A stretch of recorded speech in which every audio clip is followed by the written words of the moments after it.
And here we are.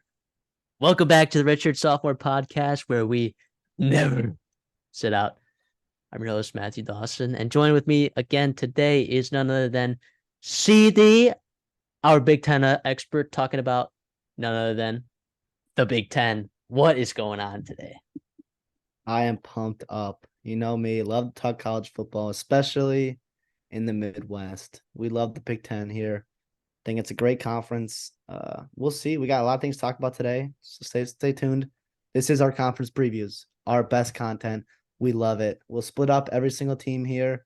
So if you want to send a certain team to your friend or one of your rival teams, you want to watch them, see how they're doing, feel free. We'll have the cut ups in YouTube. If you're watching on YouTube. In Spotify, I'm sorry. You don't listen to the whole thing, but that's okay. Yeah, compadres from the South, right?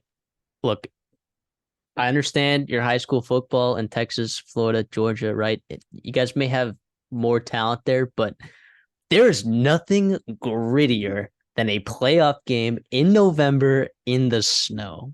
Okay. There is nothing grittier than that. Maybe it's not snowing, but the ground, the turf is frozen, right? I mean, the wind is howling, right? You have to play your games on Saturday mornings because it's too cold Friday nights when it dips like below 10 degrees. I mean, those are the You're days, talking man. you're talking about high school. Just wait till they expand the playoffs, and you're gonna have Michigan or Ohio Yeah. State or Penn State even hosting playoff games in Big Ten weather in December and January. Like that's awesome. Sucks for Yeah. everybody else. But those fans I know will love it there. And Yeah. how Absolutely. football's meant to be played, 3 yards in a cloud of dust. Absolutely. Well, we're here today, talk Big Ten like we've been talking about, and let's just get her kicked off. Again, we're going to talk season previews, schedule breakdowns, win totals. What are we betting? What are we not betting? What's going on? I don't know. Here we go. Let's get into it. Illinois is our first team today that we're going to talk about. This is a team that exceeded anyone's expectations last year. There was a lot of NFL talent on this team. Now you're gonna say like 8-5. Oh, that's a fantastic season for Illinois. I think if you were to ask Illinois fans, I think some Illinois fans are a little bit disappointed that they didn't come out of the Big Ten West with this because of the talent on this team and the way things shook down at the end of the season. You didn't beat Indiana. You lost to Michigan State. I think so, yeah. The Indiana one is killer though. That you should have Yep. beaten Michigan too. I think, like you said, hindsight, an Illinois fan will take eight wins, 8-5 every day of the week. I think they lost to Mississippi State in the bowl game there, but they're 8-4 in the regular season. That is huge improvement from Brett Bielema and the staff there at Illinois from what we've seen the last, decade and a half there. The problem is what could have been. They should have been playing in Indianapolis, rematching against Michigan, a team they match up well against. And who would have known? Maybe they would have found their way to the Rose Bowl after, upset in Michigan. But I digress. It's 2023 now. Illinois got some key losses. Like you said, that was a talented team yesterday or last year. Chase Brown, obviously, their workhorse on offense. Devon Witherspoon, maybe the best defensive player in this draft. In the secondary there, they lost him. And then Sidney Brown, Chase Brown's brother, played safety for them. He's gone. They also lost another safety to the NFL too. But they do got some guys coming back. Specifically, Johnny Newton, maybe the best defensive player in the Big Ten. We'll talk about that in an episode. And then also Randolph. Keith Randolph. Keith Dog. Randolph, yep.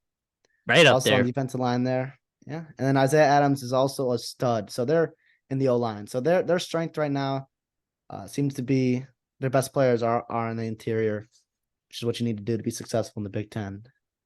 Especially the Big Ten West, which is the last year that the Big Ten West exists. What do you know? What do you know? Now is your time. If you're Illinois, if you're Iowa, if you're Minnesota, and even Nebraska, this is your year. You got to go all out for it and trying to win the West and make it to the championship before they rearrange all these divisions and whatever mayhem goes on later. I agree. So over-under's at 6.5 right now. I think This is an interesting number to me. I want to hear what you think. I don't have a play yet, to be honest. I need to see. I just don't trust Luke Altmaier yet. I think he's physically gifted, absolutely.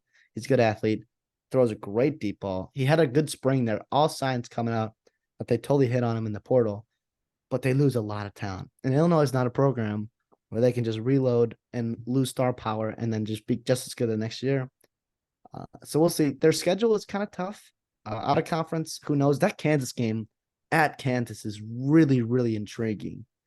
I think they'll probably be favored in that game, maybe by a good margin. But when we get to the Big 12, we'll talk about Kansas more. But that's super intriguing. I think their crossover games, you get Maryland, Indiana, and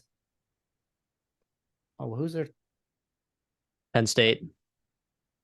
Penn State? You're right. Yeah, that which is a loss too. So I'm gonna say push there. I don't have a lean either way. But I think yeah. I am going to slam this over now. And here's why. This defensive line is insane. It is ridiculous. Are you kidding me? Like Johnny Newton, give me Keith Randolph, Terrell Edwards. I mean, that in and of itself is ridiculous. Now, the issue with that, though, is that they're not crazy deep there. If one of those guys goes down, you're potentially looking at a really tough spot. But a lot of those toss-up games kind of come earlier in the season, right? Like you get Kansas, that's your quote-unquote toss-up game, Purdue, Nebraska, Maryland. Those come pretty early in the season, right? So if you guys they can just hold out just a little bit, those first 6 weeks, 7 weeks, I think I might be licking my chops after this one. I don't hate Luke Altmaier, by the way, from Ole Miss. Watched him play in the Baylor bowl game 2 years ago. Now, did he lose the job to Jackson Dart? Is that a red flag most of the time? Yes. But I do think that this team did a really good job building around Tommy DeVito last year and kind of making it easy for him, right? In a lot of those situations, now they're going to run the ball less effectively than they did last year. That is definitely a thing that's going to happen. But Isaiah Williams is back, receiver. He's a stud, right? I think Casey Washington's pretty serviceable. After that, they got a lot of young guys, but Luke Altmaier's got time to, put it together with those guys. So I'm a big fan of that. The secondary, you lose everyone, okay, but I don't know that this team is. They're obviously devastated that they lost Devon Witherspoon, they lost Sidney Brown, et cetera, et cetera. But we know that this team is going to be really aggressive running press man. They're not going to change. Aaron Henry's now the defensive coordinator. It's promotion from within after Ryan Walters goes to Purdue. I don't see them having I don't see a lot of teams on here that have insane wide receivers that are going to be just blown by these guys, right? So I think 6.5 is a very favorable number for us. So I'm going to go ahead and take that. I don't hate that play. I think I totally agree why can see why you're doing it. It does scare me quite the number of losses they did have. And just I don't know how explosive they're going to be on offense. I know Isaiah Williams is a monster, like you said, but Chase Brown was a monster for them last year, and they got some good running backs back too. Reggie Love's a good player. Josh McCray, guy you got to keep an eye on. Brett Bielema loves this guy. He had some injuries last year that kind of set him back, but you started to see him in his old self in the spring, and he's a guy that's might not lead the team in rushing, but he's going to be a factor in that running game for sure. Their O-line's pretty good. I like Josh Kreutz up the middle there at center. Maybe. I like the dad. Well, yeah. But I know Isaiah Adams is a stud. We talked about him earlier. He's probably one of the best running blocking guards in the Big Ten, if not the best.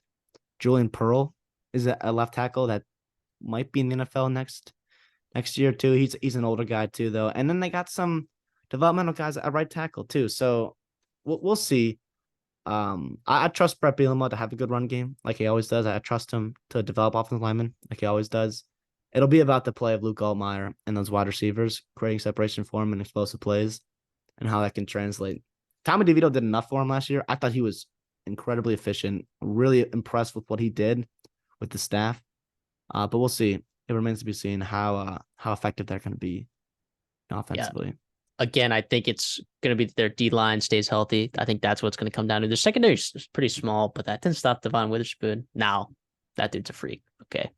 But I mean, I'm looking at names here. I mean, Matthew Bailey's fine. Demetrius Hill, he's a freshman All American at FIU. I mean, come on. I think that's their first since T.Y. Hilton, something like that, something crazy like that. So he's in there at safety or nickel, whatever he's going to end up playing. So I don't know.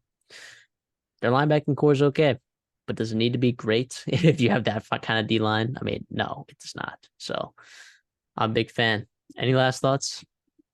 Yeah, you mentioned Matthew Bailey. Matthew Bailey had 3 picks for him last year as a true freshman playing behind those 2 NFL safeties.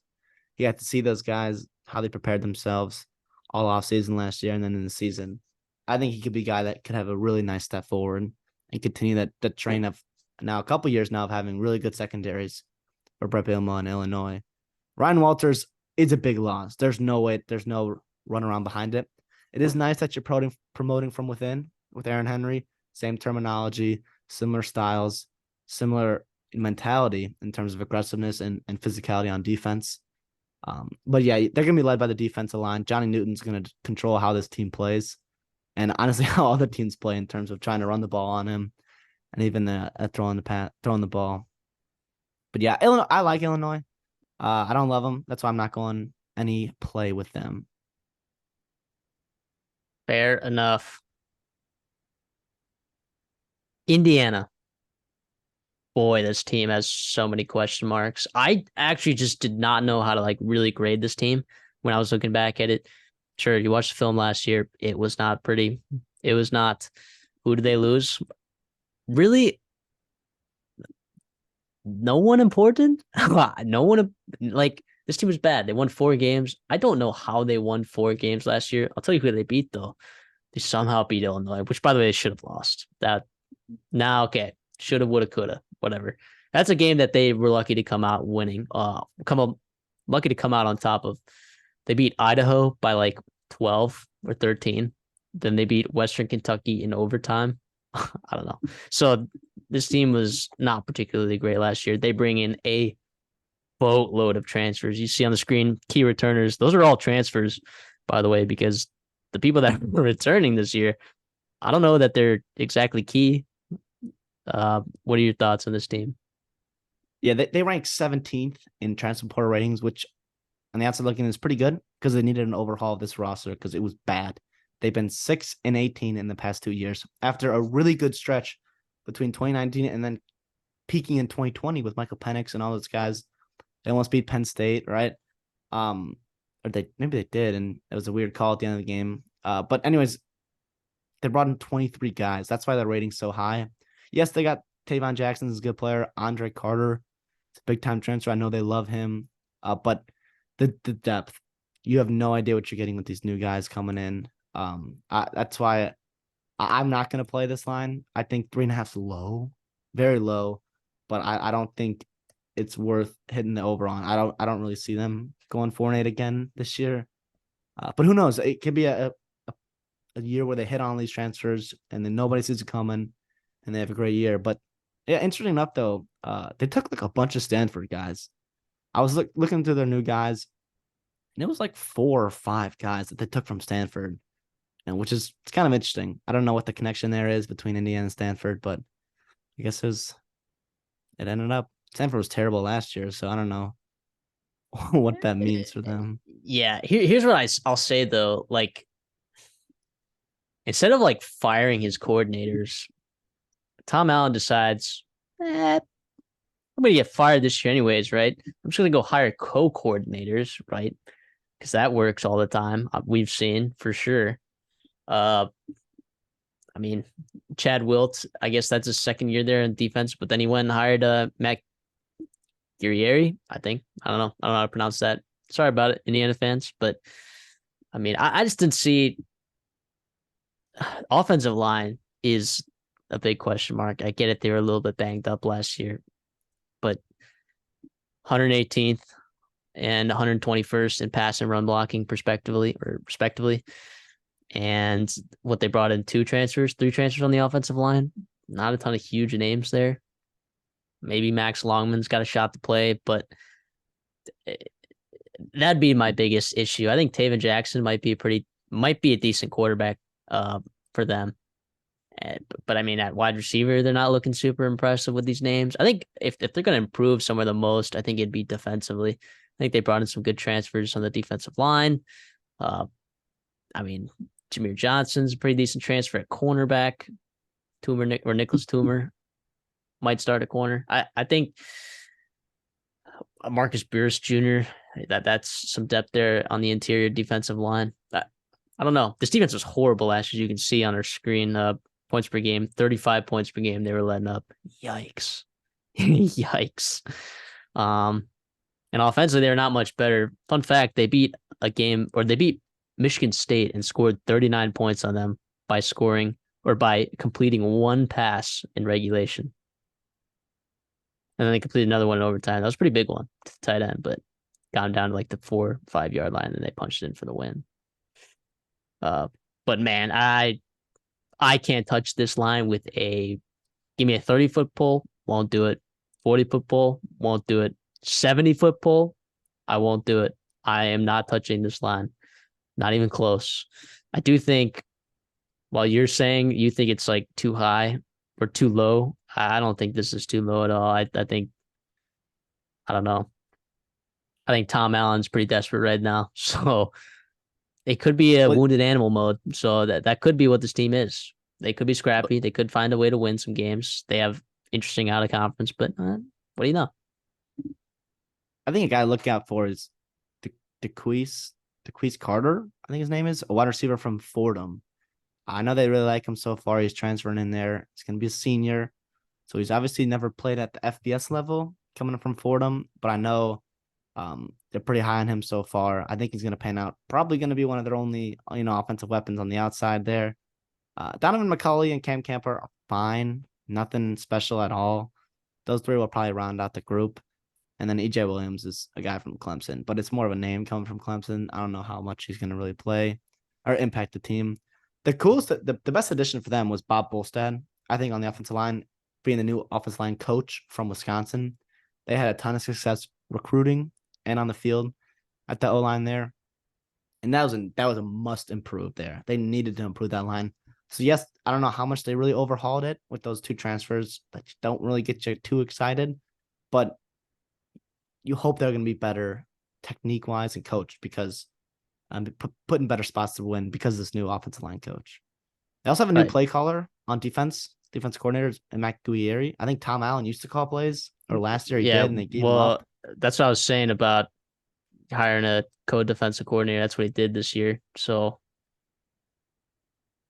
right, because what's his name is still there? Chad Wilt. He's still there, but they went and hired Guerrieri to, I guess, call play, be a co-defensive coordinator or whatever. I don't know. I could be wrong about that, but that's the information that I've been fed. So, anyways, what do you think? I think Andre Carter is probably their biggest addition on defense. What do you know? What do you want to say about him? And he's a big time dude, big time get. He had 37 sacks in the last 2 years, I believe, coming from the MAC there. Instantly gives them nice pass rush ability, which they need bad. Coming in that the Big Ten East is a little bit different than the West, where you do have some passing offenses where you do need to get pressure on the quarterback is priority number one. He'll be on the other side of him will probably be a transfer, maybe not. Miles Jackson's there, but also Anthony Jones and Laniel Carr coming in, two transfer guys that will compete with Miles Jackson for snaps. He's gonna need help, Andre Carter, because if everyone's focused on him, he's gonna get double teamed and chipped and whatever else. So he's not gonna have that big an impact like you'd like him to. An interesting guy. I want to hear your thoughts about Marcus Burris coming from A&M. I know he's a high recruit at some point. So what are your thoughts on him coming to Indiana? Did not have much playing time. I think he had like almost 40 snaps maybe all of last year. How do you crack that defensive line? How do you do it? So I think this is a good addition for them. They needed help in the interior. I mean, he's a pretty big guy. So he's 6'4", 290. I don't know. Maybe add some length there in the interior. I think he'll be pretty good. I'm not going to say he's a game changer, but I think a new scene will definitely benefit him for sure. Well, that's what's hard about this analysis here is because you have so many transfers coming in. It's not like these guys are crazy proven. Most of them, obviously, Andre Carter is a stud, but a lot of these other guys didn't get a ton of playing time where they're coming from. So you have no idea what you're to expect. And with the new play call on defense, or just new coaching on defense with the coordinators, and then the new quarterback coming in on offense, it's going to be I think it's going to be a total brand new Indiana team. Still might lose 10 games, 9 games, but I think whatever it is, it will be different than last year, which I think is the reason why Tom Allen is so desperate to make all these changes. I agree. I totally agree. Let's talk about Iowa. We know CD hates Iowa. Okay. But I mean, there's some silver lining there for you. They lost a lot of guys on this team. Riley Moss, Jack Campbell, Lucas Van Ness, all NFL guys. All very, very, very good players. Two of those guys went in the top 31 the first round. Riley Moss, I believe, was a Fourth round guy. yeah, he might have been an early day 3 guy, but regardless, he was really freaking good for them last year. Again, this defense was absolutely unbelievable. I mean, if you saw that bowl game against Kentucky when it was the battle of the absolute dunderheads at quarterback, uh, you saw a very, very good defense take advantage of a silly, silly quarterback there at Kentucky.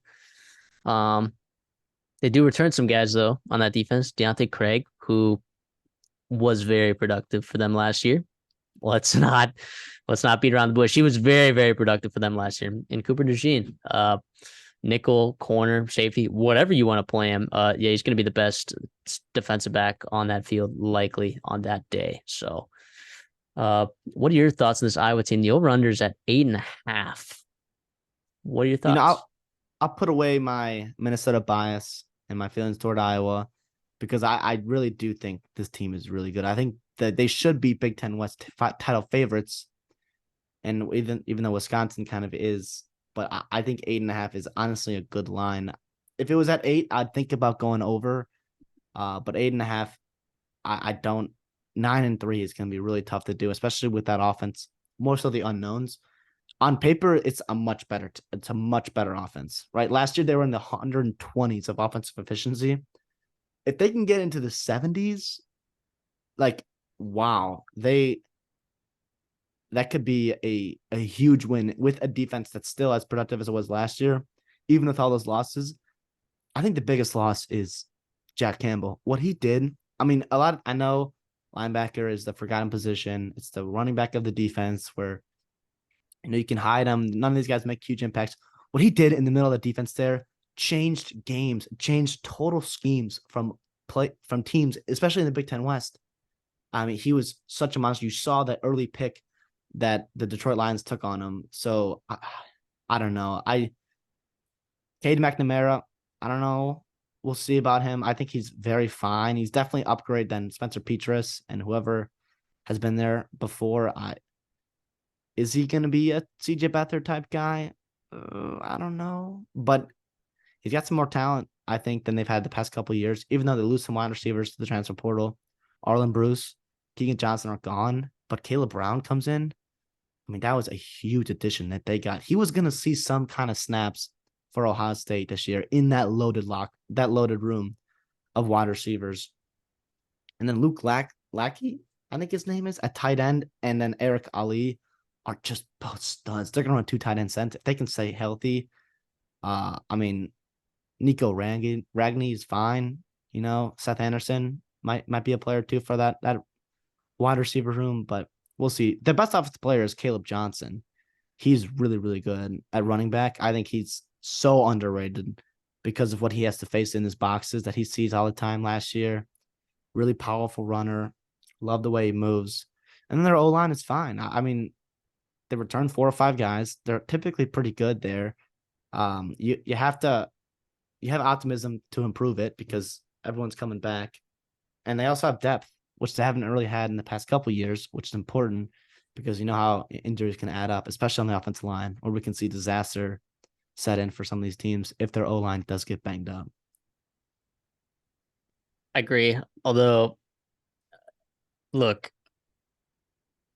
for the sake of the show today, I'm going to take the over. I'm going to say it's a play, but I will say any sort of betting advice, if you're betting these preseason overs or unders, it's very good to already have your overs kind of locked in for the most parts before this time, because this line definitely moved from 8 to 8.5, right? A lot of times overs get bet on more. And then by the end of in July, or sorry, in May, even early June, that's when you take your overs, right? You take your unders in July and August. All right.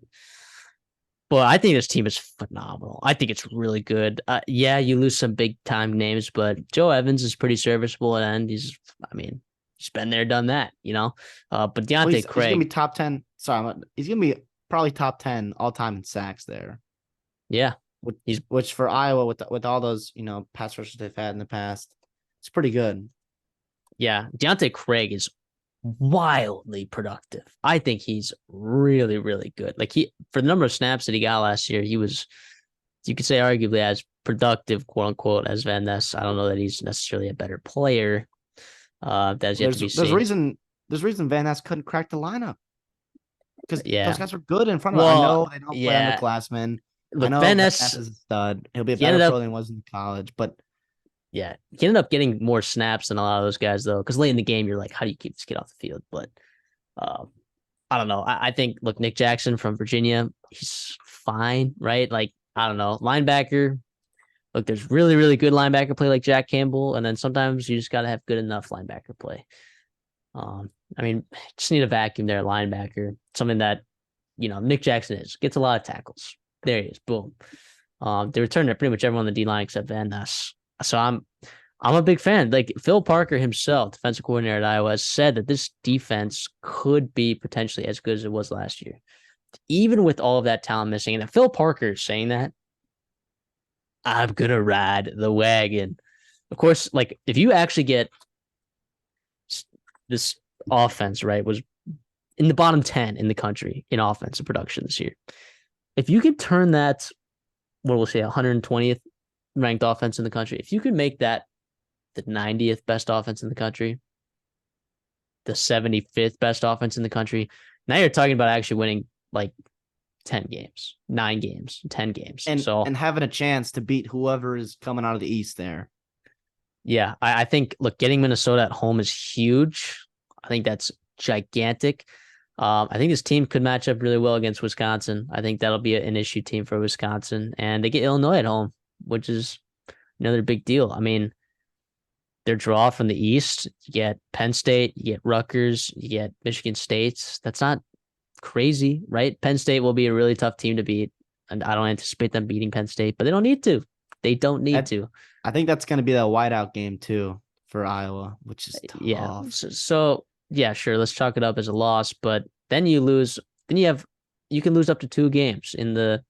Because I don't anticipate Iowa losing to Iowa State, but You never know. That's a great rivalry it's a game. great That's always rivalry such a game. close game.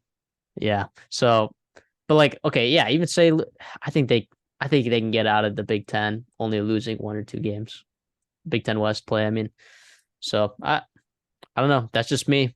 I'm all over it. Pretty high. Their secondary is not bad either. Again, Cooper DeJean is a dog, right? Jamari Harris was injured last year. He might be back. Might be back better than ever. Who knows? Uh, Xavier Nwankpa, he's playing Stud. safety. Yeah, he's a stud. He's the highest rated defensive back that Phil Parker's ever recruited. So like that says a lot. Now he hasn't seen the field a whole lot because they've had a loaded secondary, but he'll see the field next year. He will see the field. Well, and Right. what's nice about that is so Kayvon Merriweather is the guy that he replaces, who was an All-American for them. He was a monster. But his partner is going to be Quinn Schultz, who's been at Iowa forever. He's a former walk-on guy. So it's totally opposite. It's like this walk-on 5th-year senior guy that's in Quinn Schultz, super experienced dude with this 5-star, year 2 true sophomore guy that's crazy talented. So Quinn Schultz going to be there to make sure he's lined up, make sure he's just can able to just fly around the field, which he will do. He's ready to do that. I don't think there's going to be much of a step off. Losing Riley Moss, losing Merriweather, that secondary will still be loaded. Yeah, and the offensive line, they get snaps, which is depending on the situation, snaps can be the most important stat for an offensive lineman for me when I'm looking at evaluating for the next season. Now, they're pretty terrible in pass protection last year. I think they were like a bottom 20 team in pass protection last year, grades, but run blocking, obviously, every year they just dominate that, right? But if they get a little bit better in that pass pro, and some of that's quarterback, right? Getting your guys in the right spot, not running a play action every single time you pass the ball, right? Giving your quarterback really awkward drops and your offensive lineman putting them in kind of rough spots there every single time you drop back for pass. But yeah, I really like this team. I'm gonna play the over in terms of the show, but I'm not gonna recommend that people take the over because of the vig and the value. Yeah, I'll say Cade McNamara. That does scare me as a Minnesota fan that he did choose to come there because he's a really, really intelligent guy. He had other options. I know he wasn't the best player at Michigan, but he was very serviceable Power Five quarterback. The fact that he chose to go to Iowa kind of scares me because I think I don't know. He did his homework as soon as he got on campus. I think a lot of things changed offensively for them. They were able to bring in a guy like Caleb Brown, and he brought in Eric Gall from Michigan with him too. The team is pretty talented on offense, and they finally have a quarterback to do it. It'll be up to Brian Ferentz, so who's so bad, to get the most out of him and to get it up to the 70s range, which is all we're asking for, which is crazy. Yeah, I mean, if they score 24 points a game this year, they're winning 9 games. So I'm willing to bet on that. Let's talk about Maryland. Coach Mike Locksley. Not a name that people bring up very often, to be honest. Guarantee if you ask a lot of casual fans out there, I think they would be like, "Who is this guy?" Right? But he's done a pretty dang good job over there at Maryland. Defensively, all these key losses you can see are on the defensive side of the ball. They were okay defensively last year, which is not always the case at Maryland, but here we are. Banks, Bennett, DBs that you lose there, really tough. And then they lose pretty much everyone on the D line, which Yeah. is always kind of a head scratcher in terms of trying to evaluate what this team's going to be like the next year. I think offensively, though, they returned some key guys. Now, that wide receiver room last year, I think people hyped up a lot, and maybe it didn't live up to the ceiling that people thought it was going to be, but it might be still an okay receiving room this year. Talia Tagovailoa is back in his final year of eligibility. Finally. He's still there, which is crazy. He's still there, which is wild, but they bring in a couple of transfers on the offensive line, at wide receiver. What are your thoughts on the Maryland Terrapins over under 7.5? I think this is a really intriguing team. I think 7.5 is kind of high. I don't think I would play the over there. I wouldn't take the under because I think this team for sure has the upside to get up to 8 wins. If the line was at 7, I would for sure take the over there. Just because I think the downside is at 7-5 for them. I think 8-5, maybe even 9-3 is not an unrealistic, schedule record for them. Mike Locksley's done a really good job building that program, and they got a good draw from the West too. So I think it's interesting. Josh Gaddis is really, really interesting fit at offense coordinator there. I think he was bad at Miami. We all saw that. He did not fit with Mark Cristobal. He did not fit with Tyler Van Dyke. I think he fits with Locksley. I think they have ties back to Bama when they were both there. Gaddis, I think, was a wide receiver coach when Locksley was offense coordinator there. I think they could be really interesting pairing him back up with Talia Tagovailoa. So we'll see. We'll see what happens with Maryland there. Yeah, you mentioned Josh Gaddis. I'm not his biggest fan, right? I'm also not Kevin Sumlin's biggest fan. And they are both co-offensive coordinators there. So I don't know. I for this, I actually lean under because I think this defense was just exceptional last year and relative to like what you would expect from Maryland. Kept them in some games that maybe they shouldn't have been in down the stretch. Even that Ohio State game was pretty close, if I recall, down the stretch.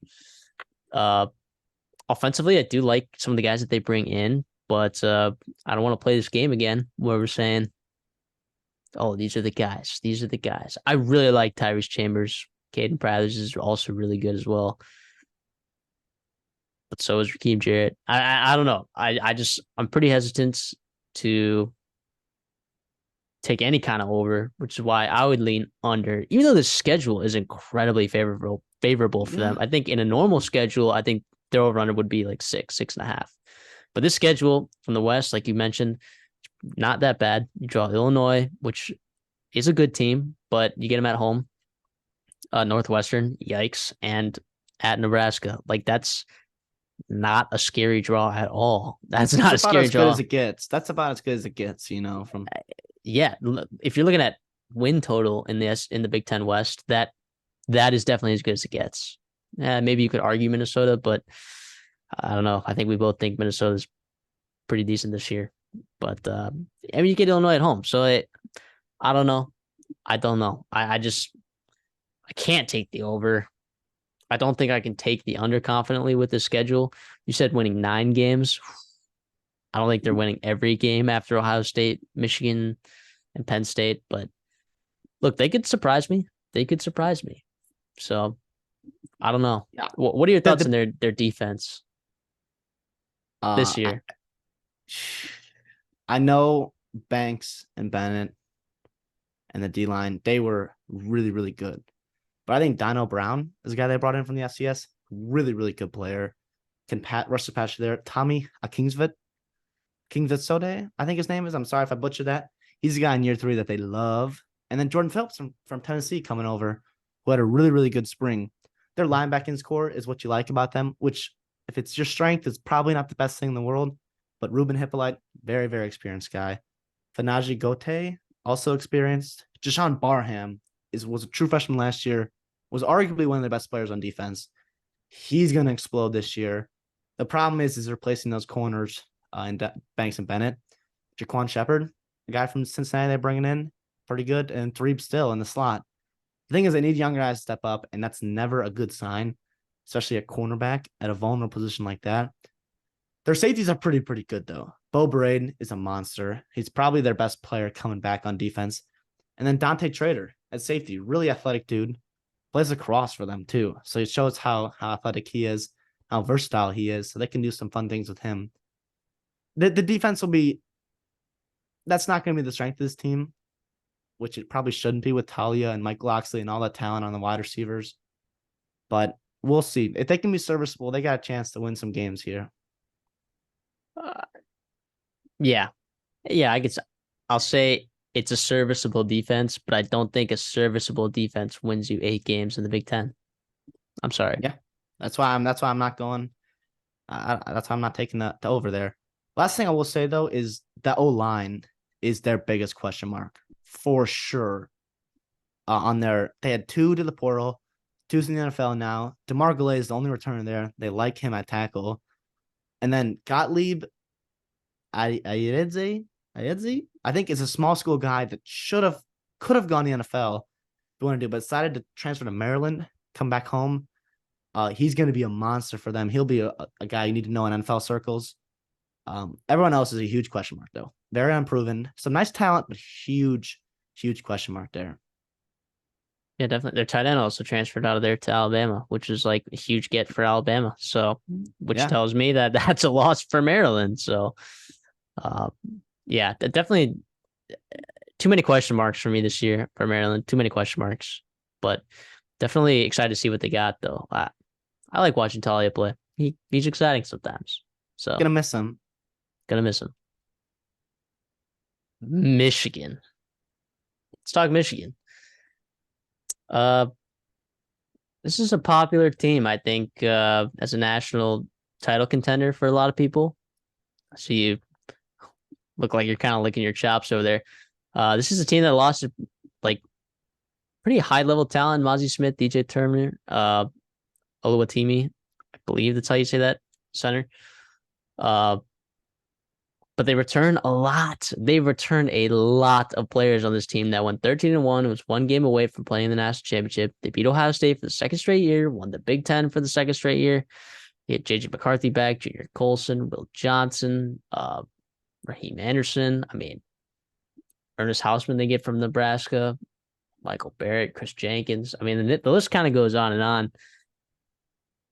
What are your thoughts on this Michigan team? Over under 10.5. To me, this is a play. This is an absolute play. Is I'm this your pounding first the play? over. This is my first play of the Big Ten.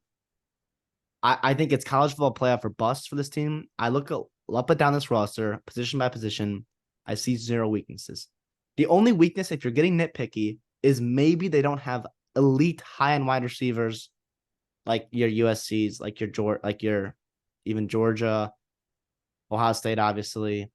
But they're still really, really serviceable and they're getting better. And then the other weakness is probably Jake Moody in the kicking game is gone. Trying to replace him. He was a stud. But other than that, I think every other position arguably gets significantly better or even it's even draw. And they were really, really good last year. I just up and down this roster. They did a great job in the transfer portal, plugging holes on the O line. I mean, they went and they got Josh Wallace from UMass and in the secondary. JJ McCarthy. They got him a QB coach, Kurt Campbell, who's a technician guru for him. His mechanics needed huge improving, and he will absolutely help with that. There were so many times last year where they could have had big plays or they had negative big plays against them because he had bad mechanics in terms of his dropbacks, like the wrong footing. I'm not going to go into that detail because I don't honestly know a ton of that stuff, but I think you got to believe he's going to be a lot better this year. A whole offseason of being the guy. I'm excited for Michigan football this year. I think this is the best team in the Big Ten. I'll say that. I have the over. Them winning the conference. I think a lot of good things are going to happen this year for Minnesota or for Michigan, and Jim Harbaugh will finally get that college football playoff win. Uh, I lean over. I'm not taking it like you are, but I lean over. I mean, you're not worried about their out of conference, right? I mean, come on. And then the West, you draw Nebraska. You get Minnesota, but you go to Minnesota, which is, I guess what it is, and then you get Purdue at home. Like it's not crazy. It's not crazy draw at all. At all. You don't have to play Wisconsin at Wisconsin. You don't have to play Iowa at Iowa. I mean, you just the game just circle at Penn State, and which is not going to be white out because that's probably going to be big noon kickoff, which saves Michigan. That's honestly crazy enough to say. That put me over the top to where I think this is an auto play, maybe even a multi-unit play. We'll get into that later. I do have one lock on the Big 12, the Big 10 later on, but that's first of all, that's another segment. Fox, what are you doing? Being selfish, taking the big noon kickoff. At least take that 7 p.m. slot and let us do a night out, a whiteout night game for Penn State. It'd be so much better. Everybody else would like it. Michigan and Ohio ESPN's not going to do that. Yeah. ESPN's not going to do that. No. Well, they're changing the new deals with NBC and CBS. Oh, CBS. That's right. That's a right. couple years. Sorry, so my bad. we'll see what happens with the whiteout in Penn State. Back to Michigan. I don't think there's no holes. There's no holes. The schedule is pretty favorable. I think to me, worst case scenario, they split with Penn State or Ohio State. I don't think they lose both those games, which to me show exactly why I'm taking the over. The only problem is they do not get tested until probably when they go to Penn State. As much as I love Minnesota, the talent gap between Michigan and Minnesota is tremendous. I think it's very, very large. So that's why I'm leaning towards. That's why I'm taking the over for Michigan for sure. Yeah, no, I'm with you. They're really good. I'm leaning over, but I will play a little bit of devil's advocate here, right? People have been talking about this offseason. Oh, Kirk Campbell. Now, who is this Kirk Campbell guy? He's a new quarterbacks coach at Michigan, which everyone seems to be talking about, right? Oh, he's the guy. He's the guy. I don't know what Kirk Campbell has actually done. I don't know. What has he actually done? I don't actually know. JJ keeps talking big time about it. He's like, oh, this is my guy, right? This is my guy. He keeps using that term, my guy. I don't know what that means. I guess he was with Old Dominion for like a year. Like, how does he know him? I don't know. Maybe he met him at like some recruiting event or some camp or something. I don't know. But at least I don't know enough about that situation to fully be confident that JJ McCarthy's gonna like fix himself mechanically. I think he's a really good player. He's a fantastic quarterback. He's one of the best quarterbacks in the Big Ten. Uh Easily, and I don't think that's a debate, but uh it's hard for me with how good Penn State is this year to confidently say that this should be an over. And they do get Ohio State at home. So I don't know. I might regret not taking this, but yeah, man, something I don't know. I will say though, I do have a future on this team to win the national championship at 10-1, which I don't think those odds are up there anymore. I think they've dropped to like 800 or 750 or something like that. But I took them pretty early because I do really like this team. I love their depth kind of everywhere. Their offensive line. Oh my goodness. If you're going to take and win the national championship, the Big Ten, to win any given game this year, it is because of that offensive line. We haven't even talked about their running backs. Donovan Edwards is ridiculous. And that was the backup running back that I just mentioned. Blake Corum is potential Heisman candidate. Don't waste your money betting it on him, but he's again potential Heisman candidate. Potentially there could be there at New York.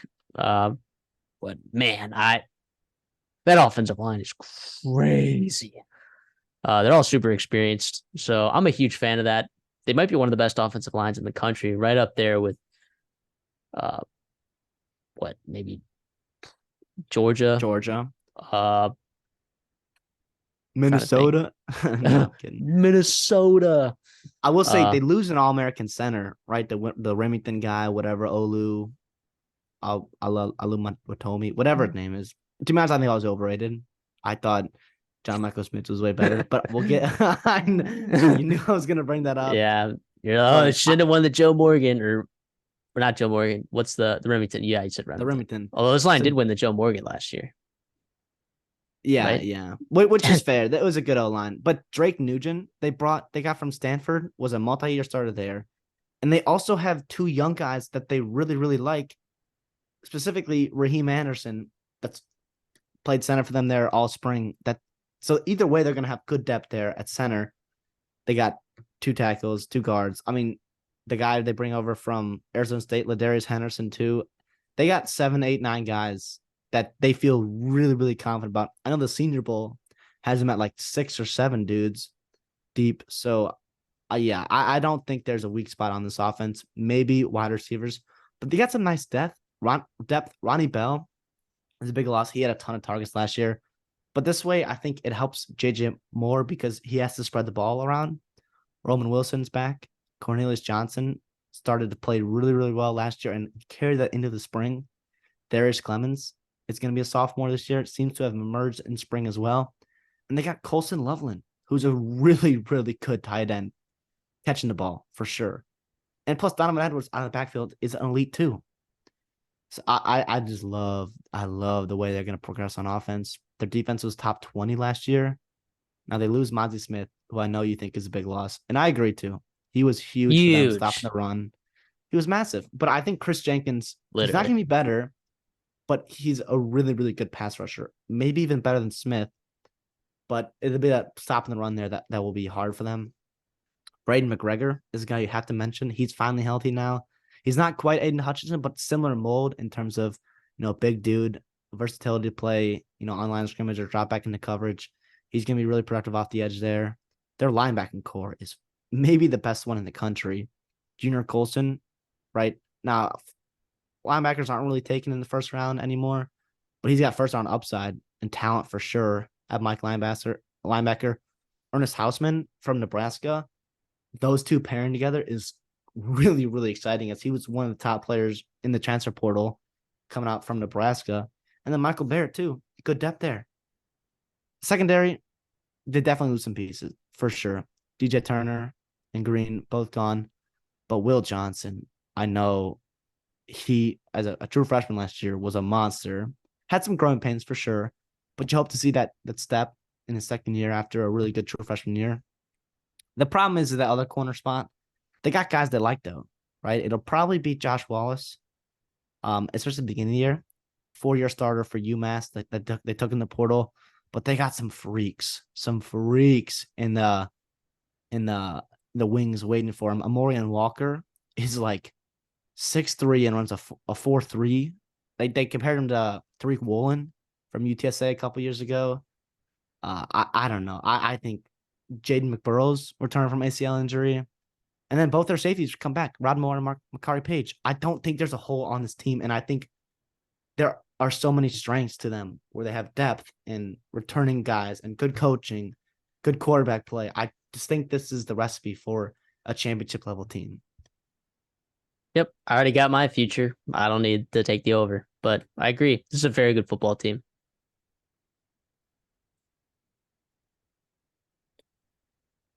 Michigan State. Wow. I'm going to come out here and say it.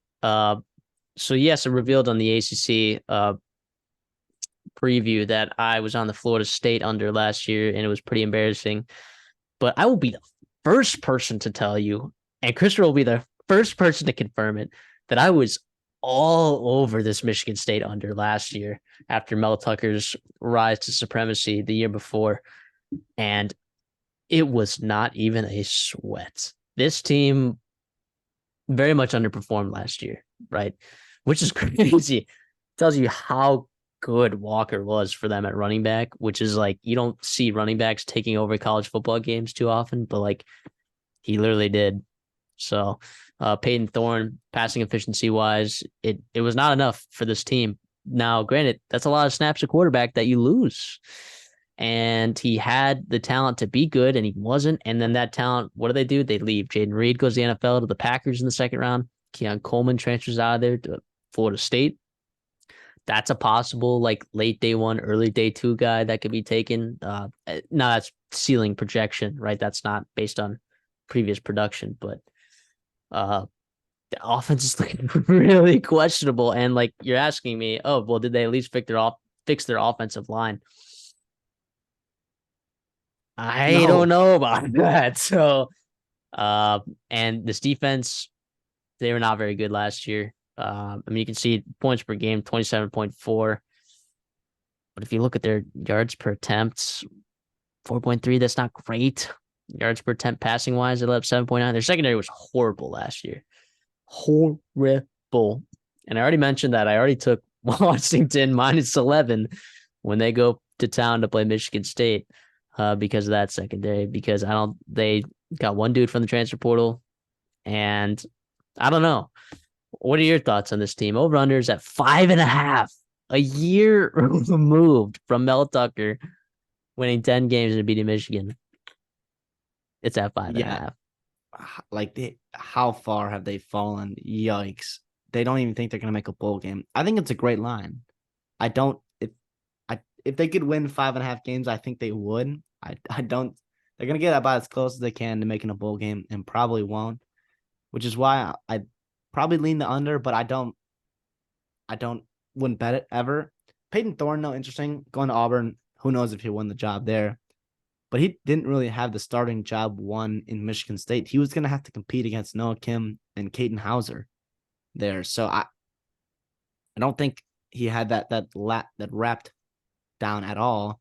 Their running backs, nothing special. Wide receiver, nothing special. O-line, bad.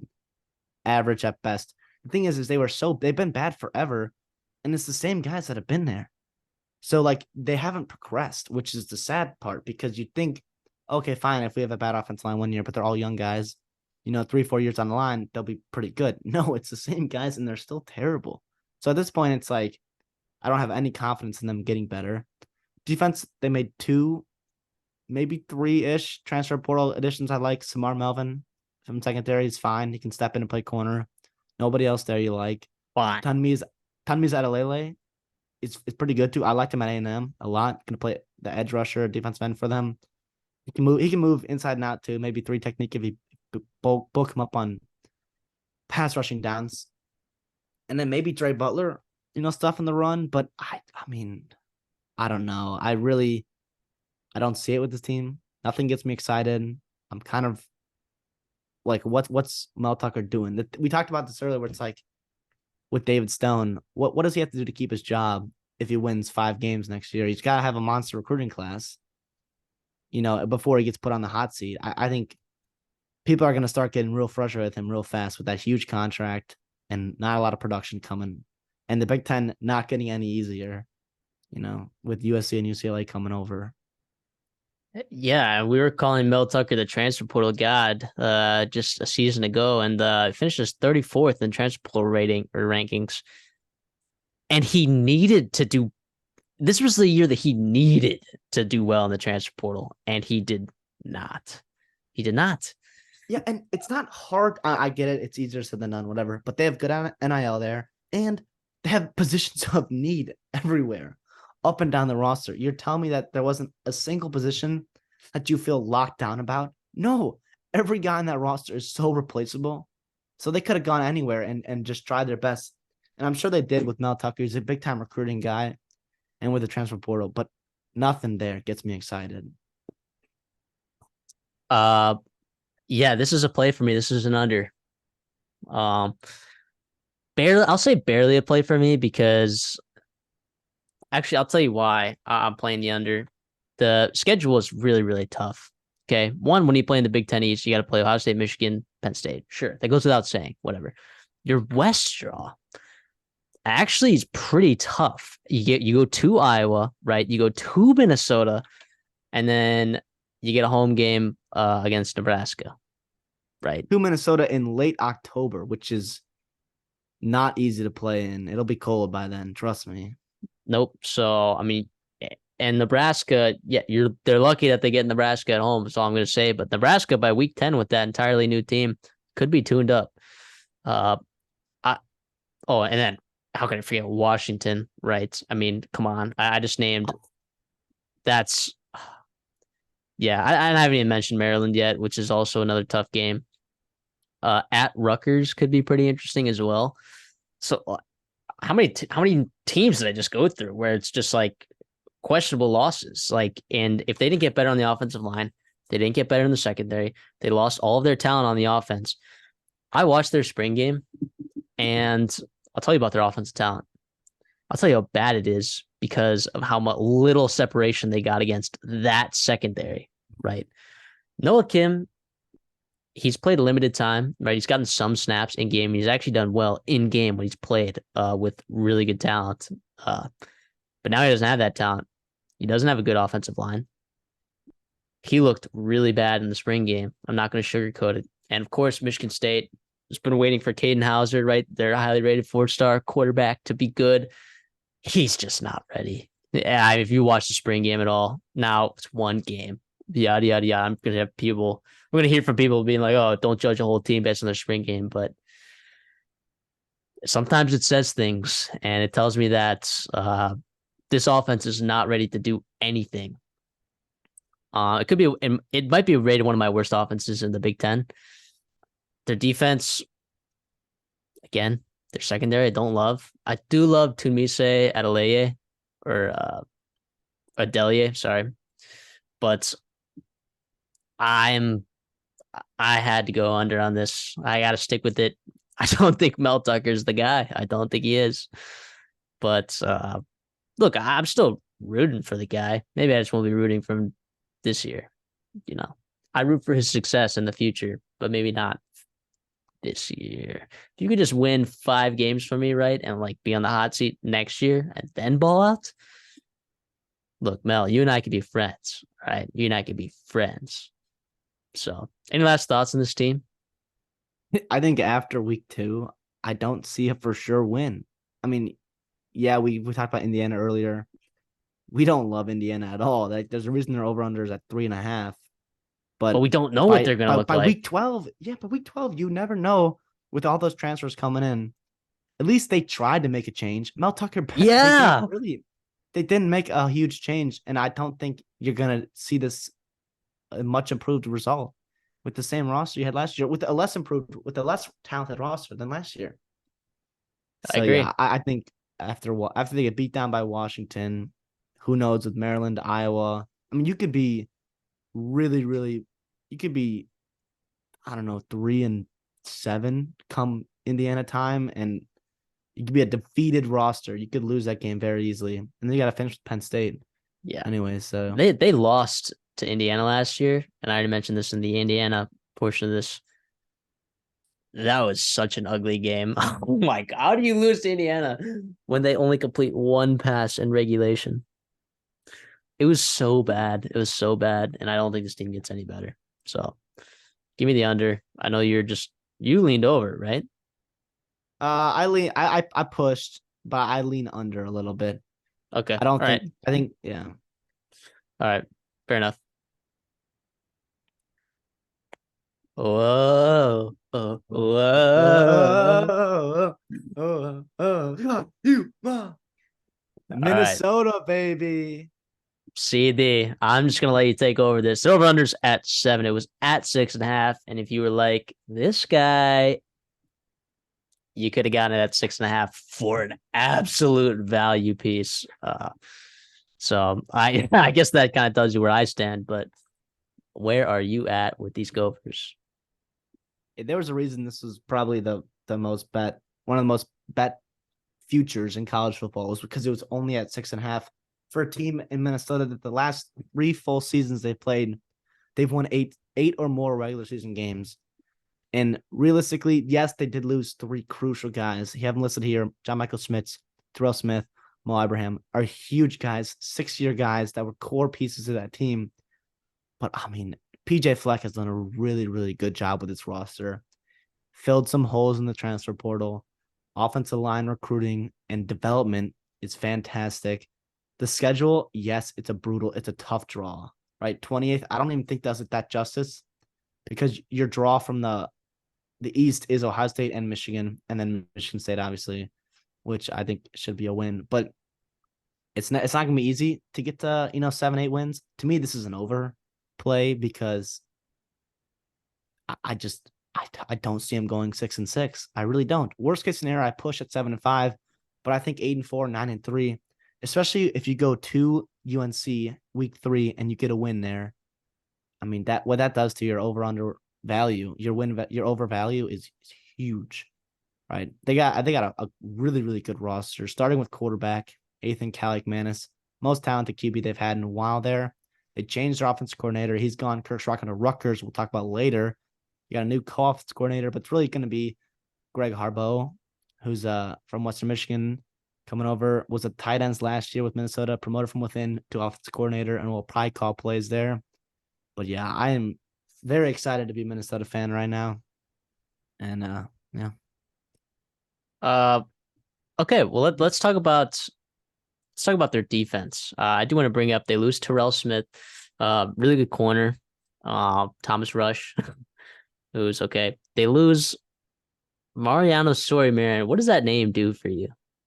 It enrages me. I won't lie to you. I had to sit there in the freezing cold last year and watch him blow the game against Iowa, play after play, and let Sam Laporta look like freaking George Kittle. And I get it. Sam Laporta's a stud, and he'll be really good in the NFL. But, I mean, some people say, like, you lose a veteran linebacker, how are you going to replace him? No, it doesn't matter. Whoever's in there is going to be way better than Mariano Sori-Marin, and they're going to be probably more athletic.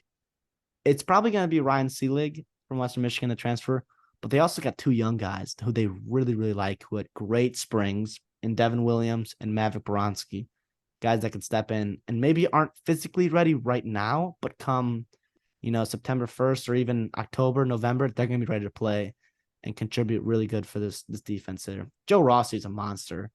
The fact that we still have my defense coordinator is a blessing. I know Notre Dame had some interest with him.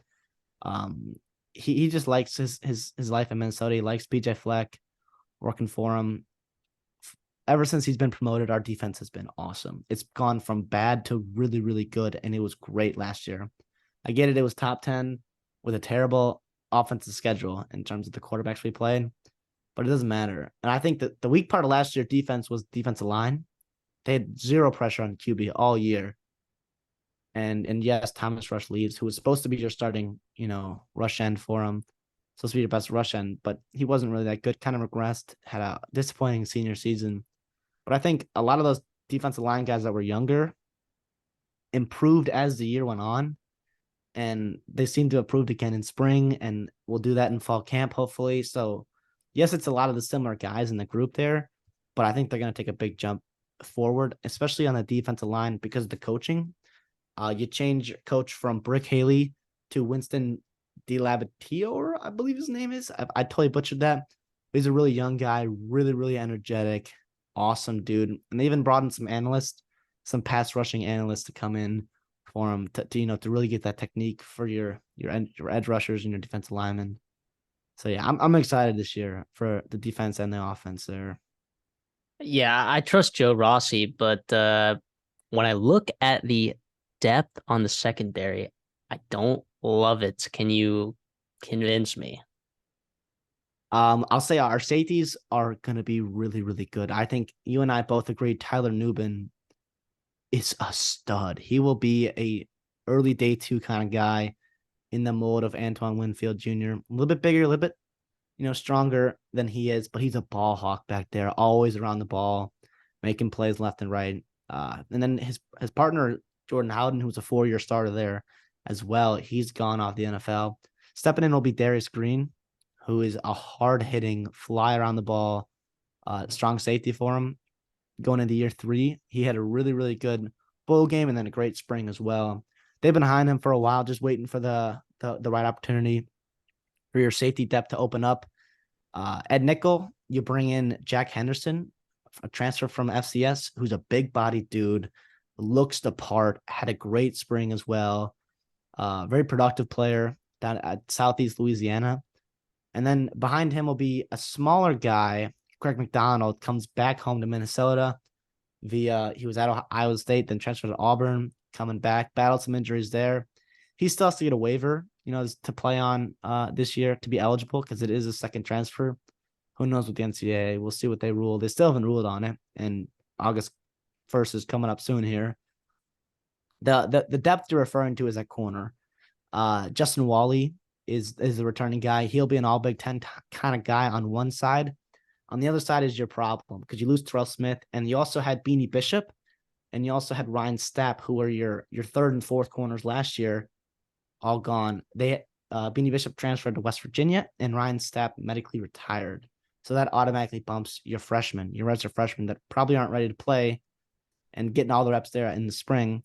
So what Minnesota did was they went out in transfer portal. They got 2 guys they really, really like, but we'll see about them from smaller schools. Trayvon Jones from Elon and Tyler Bride from Georgia Southern. We'll see about them. They obviously have a lot of experience, but playing in the Big Ten, a little bit different than playing from the FCS and even the Sun Belt, which I love the Sun Belt, but it remains to be seen. That's the big question mark there. Is that other cornerback spot in the secondary there? Yeah, I really like this team. That's why I took it at 6.5. 7 might be a little too rich for my blood, but sorry we got it early, right? I think Mo is now I like Sean Tyler, I like Zach Evans, I don't know if I love Bryce Williams, but he's there. He's a decent running back. Mo was different though, man. I mean, you lose your all-time leading rusher in Minnesota history, and that's a problem. I mean, he was a really, really, really good football player. Uh, what does that do to your team, right? If you can't run the ball at some point, right? Can we trust Ethan Kaliakmanis to dish the ball to guys like Daniel Jackson, who I think is really good? Chris Bell, people forget his back, who's really good. Elijah Spencer looked really good in spring. Corey Crooms is a guy that I think people maybe are higher on than they should be, but is also a very, very good football player, right? So I don't know. What do we think about that off? Like, can you trust the team to run the ball? And 2, if they can't run the ball in a game, can you trust them to throw the ball? I do trust the team to run the ball. I think Mo is a huge loss. Mo Abraham was so fun to watch. It seems like he was there for forever. Everything he did always made the offensive line look good, and he never had negative plays. He broke tackles. He barely fumbled, except in that Iowa game. Iowa game. Which is tough. Which he ran for over 200 yards, and he would have been a hero, except we lost that game. The problem will be is replacing Mo up the middle and your 3 interior guys in the offensive line, including John Michael Schmitz, who I talked about earlier against Michigan, was probably the best center in the country. He's at the Giants now. You also lose your left guard and your right guard. Chuck Filiaga, right guard, left guard, Axel Rushmeyer, gone, graduated. kind of in the NFL, UDFA kind of guys. What they did is they slid your right tackle Quinn Carroll, former high recruit, into right guard, where he probably fits a lot better, more of a mauler, run blocker, physical guy, not as quick to handle these edge rushers in the Big Ten. And so your right guard you feel good about. Your center is going to be a 6-year guy, Nathan Bowe, who you feel good about, but not great. Obviously, a big step down from John Michael Schmitz. Left tackle still is going to be Ariante Arize. And then left guard and right tackle is the two spots up for grabs. Right tackle, if I had to guess, is going to be Martez Lewis. A little bit better pass blocker than JJ Gadet. And JJ Gadet has to get healthy to actually compete for snaps. And it seems like he hasn't been able to do that all 5 years he's been on campus here. Left guard is interesting. You're going to have Carter Shaw, a 6-year guy. Wow, I'm totally blank. Tyler Cooper, I'm sorry, 5th-year guy at left guard. And then also the early enrollee freshman, Greg Johnson. So on the O-line, you'll be inexperienced up the middle, but they'll be old dudes. A lot of these guys are 5th, 6th, 4th-year players on the O-line, which That's is just what good. happens there, though. That's just what happens in Minnesota. Finally, we're finally at this point now where we're not having to rely on freshmen to come in and save us, which is good. The thing is with losing Mo is last year your strength was your O-line and your running backs, and your weakness was probably your pass core, your receiver core, and probably quarterback, because you had Tanner was hurt, and then Athan was coming in who wasn't quite ready yet, and in an offense that didn't really fit him. So that's why they ran the ball a bajillion times, and it was probably the most boring team in Power 5. However, you had a fundamental shift in offense of philosophy, and you saw it in the spring. You heard the coach talking about it. You saw it in the recruiting that they got. They able to get a guy like Elijah Spencer, a guy like Corey Crooms, who had other options, really, really good options, and decided to come to Minnesota, not known for passing, but who is dedicated to passing the ball. The thing is when that does happen, where you do hit a stall in your passing game, what does PJ do? Does he trust Athan, the young guy, and let him battle through his growing pains? Or does he turn to the run game again like he has past couple years? I think that'll be the difference between, an 8-win season and maybe a 9 or a 7-9 win season. How well the passing game does. The running back room, I don't love Sean Taylor. He's kind of an interesting runner. He's totally different than Mo. Mo was a guy that you knew you were going to get positive yards from. Wasn't going to break anything more than 15 yards. As soon as he got, from 4 yards to 12 yards, he did his damage, running over guys, making guys miss, fighting for extra contact. Sean Tyler's a little bit more twitchy, a little bit more, good burst kind of guy. But once he gets in the secondary, see ya. The problem is his vision sometimes is questionable, where he can try to bounce plays and turn them into big rushes where you lose, 4 or 5 yards instead, which I know PJ's going to hate when he does that. And then you have 2 freshmen that get you excited, Zach Evans and Darius Taylor, that the coaches are raving about. And then also, Bryce Williams is a veteran guy, more of a pass protection guy. Probably won't get more than 3 touches a game. So we'll see. I think, like I said, this will look like a new Minnesota team, at least for the first couple weeks until they really get tested. And we'll see what PJ Fleck, what he does. Does he revert back to his old ways, or does he stick with his newfound offensive scheme? Right. I think this is a good team. It's a bummer about Story Marin, though, right? Such a bummer. But, let that be a lesson. I don't know who needs to hear this, but not every player that is voted all Big Ten or all conference is elite. Right? I don't know who needs to hear that, but especially at linebacker. Nebraska. Let's talk Nebraska. Matt Rule. This is one of the more talked about teams in the offseason, I think. They kind of lose some key guys, though. They lose Trey Palmer, who was a lot to that offense. He was very good. He was highly sought after by NFL teams in the drafts, and certainly so. He's a very explosive player. Casey Thompson, coming from Texas, now is out of there, follows Tom Herman to FAU. So he's out of there, but they do bring in Jeff Sims from Georgia Tech, who has all the tools. And of course, we already talked about Hausman. I think that's spelled wrong. I think that's supposed to be 2 S's in there, but I don't care. So anyways, they went 4-8 last year. The over-under win total is at 6. Very interesting schedule. From the East, they pull Michigan State, and Maryland. What are your thoughts? Over under 6. How are we feeling? I feel like their over under has been around 6 or maybe even 6.5, 7 the past couple of years now with Scott Frost, and that was never going to happen. And I think they maybe hit 6 wins once. The problem is you bring in Matt Rule now, who I think is a really nice hire. He's a huge upgrade from Scott Frost, much more detail oriented. The problem is this roster, yes, it was really talented, but I think it's a year away, from really getting into those 6, 7, 8, 9 win games, 9 win seasons in the Big Ten there. This offense is going to look interesting. With Jeff Sims, who knows how he's going to be? Marcus Satterfield, did he fit with Spencer Rattler at South Carolina? No. Do I think he's probably pretty bright, pretty smart? Yes. The offense, apparently they're focusing more on the offensive line, and they're going to have a dedication to running the ball. Insert Gabe Irving and Anthony Grant, and then also Ramir Johnson in there. We'll see about Nebraska. A team definitely going to be watching them.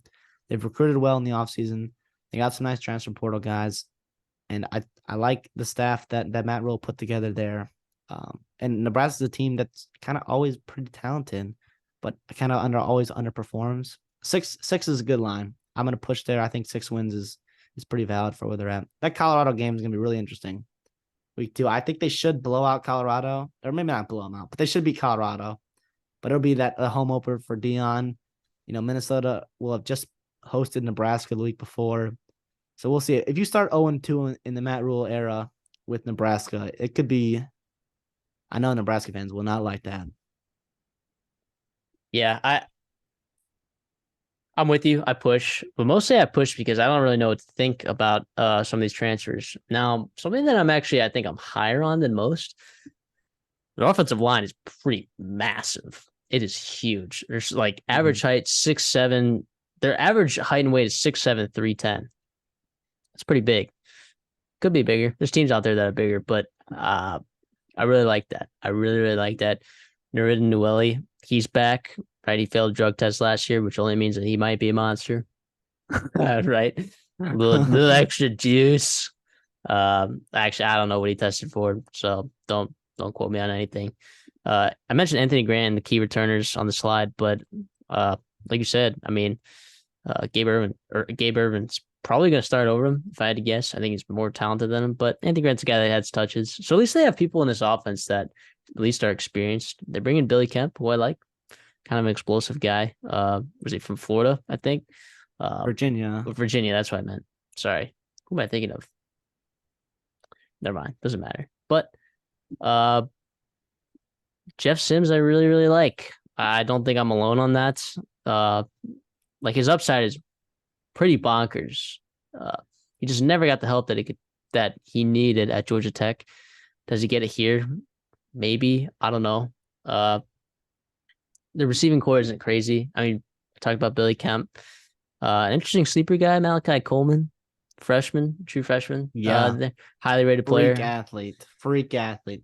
Would not be surprised if he got some early touches. Don't expect him to go for 1,000 yards. I don't even expect him to go for 300 yards, but expect some like maybe big plays from him early on. I like him a lot. An interesting transfer that they got, Eric Gilbert. Am I right on that? Yeah. I mean, remember him like from 3 years ago? He was such a name to be talked about. LSU, and then went to Georgia, and he's kind of fallen off. He's a former 5-star tight end. Him and Darnell Washington were both, your 5-star tight ends, and they're kind of like compared to each other. And then Darnell Washington obviously had a monster year at Georgia's in the NFL now. But Eric Gilbert, we'll see if he finds his footing here, with less pressure on him at Nebraska. Yeah, he's still got to get a waiver though, which is pretty interesting. I don't know why, but I think Matt Rule was talking about it. I think Matt Rule said that he was pretty confident that he was going to get a waiver. I don't know why he would need a waiver, to be honest. It's a second transfer. Oh, right. You're right. Yep, LSU. Yep. Yeah, so I like this team, but not so much. Like I like what Matt Rule did with it year one. I don't think he went crazy. I like Elijah Judy. That's a Gig A&M guy that came over there from edge, or sorry, not as an edge guy, probably like more an interior guy. But he actually got some pretty decent snaps last year. So I don't hate that for that. The defensive line they brought in a lot of pretty decent transfers. Actually, no, they only brought in two transfers on the defensive line, but they have two true freshmen that are likely going to Yeah. get a lot of time that are pretty highly sought after, and they look really good in the spring. So that will be the thing I'll say though. Is you can say all you want about how good these freshmen look in the spring. I heard it all last spring about these true freshmen at A&M. And look, big boy football is big boy football. These kids could be really good in a couple years. I'm not doubting that. In fact, I think A&M's defensive line is going to take a huge jump this year, but I wouldn't expect them to be dominant as freshmen.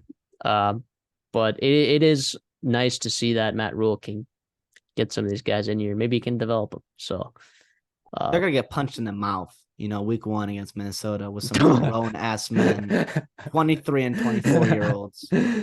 But but I think they're really good players. I mean, Cam Leonard's from IMG. Princewell Umani Melon is a good player too. I mean, there's a reason they're starting for him because they earned the job, but also like it's going to be definitely a jump for him. And the problem is when you're relying on true freshmen, especially on your defensive line, to start for you, that's never really a good sign, especially in the Big Ten West, where you got teams that can just lean on you and win games.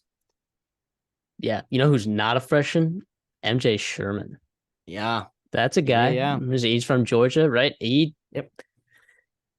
I mean, any defensive transfer that you're going to get from Georgia, I mean, is likely going to be an impact right away. I anticipate him starting. I anticipate him doing pretty well. So that was definitely a big get for Matt Rule, I think. But I don't know. That's kind of what I have. Secondary, I have their secondary looking pretty good this year. But did they get everyone back? Just about, I think. Yeah. Yeah, I like Omar Brown. But I think he needs to take a jump. But the athleticism is there, even though he's been there for however many years. So I don't know. Yeah. I don't know. Shout out John Bullock, former walk-on. Might start for them at linebacker. I love a good walk-on, especially at linebacker. I love it. You only see those in the Big Ten West. Oh, exactly. Yeah. We'll see. I think that the strength of the defense will probably be in the secondary with all that experience coming back. And then we'll see. Hopefully they can, buy enough time for that front seven, specifically those defensive linemen, to get caught up to speed and be able to compete in Big Ten play. Yeah, I'm trying to think of other people that they lost besides Houseman. But yeah, so this will be an interesting team to watch. I'm excited to watch them this year. We get to see them right away against a Big Ten team with Matt Rule. So I'm excited for that. Anything else you want to say? I'll be there week 1, August 31st. I'll be there when Nebraska comes into Minnesota. I think their O-line, you talked about it earlier. They're big. They're really big. They're not deep, though. Behind those top 5 guys is kind of nothing. They got, some talent, some young talent, but nothing that really gets you excited about in 2023. Teddy Prochaska, I think his name is, at left tackle, redshirt sophomore guy, will be an NFL guy for sure, but he's still working on it. He's still inexperienced, just going into year 3. He'll start for them at left tackle. And then Bryce Benhart is such a bum. I'm sorry. Actually, that's so mean. But he just spurned Minnesota. All Minnesota fans hate him because he left Minnesota and kind of a bad blood. And he kind of gets torched on pass protection there. So we'll see if he improves. He was a highly rated guy for sure. He's got the talent to do it. We'll see with the new coaching staff and a more dedication on running the ball instead of pass protection with Scott Frost before there. We'll see. And then Ben Scott comes in from Arizona State. Will probably be the center there. So we'll see. Nebraska team to watch for sure. Are they going to win? Could be for the conference in the West there. Probably not. But definitely program's trending up for sure. If this team makes a bowl game, that is a huge success, I think. Like their over-unders at 6, like, oh, that's the expectation. I think if they make a bowl game, that's a big deal, which is hilarious. Going from it shows how bad it's been. It shows how bad it's been. Yep. But good luck to those guys. Northwestern. We've talked a lot about them on this show these last couple weeks. The over-under the other week was 3.5. It's at 3 now. I will still be taking. It's still too high. I'll be taking the under. Uh, do I need to explain? Like they won one game last year, and again, the funny stat, as everyone knows, it was not even in America, right? They won 0 games in the United States of America last year. They had NFL talent on their team. Yeah. They had 4 guys. Peter Skronsky, first rounder, really good football player.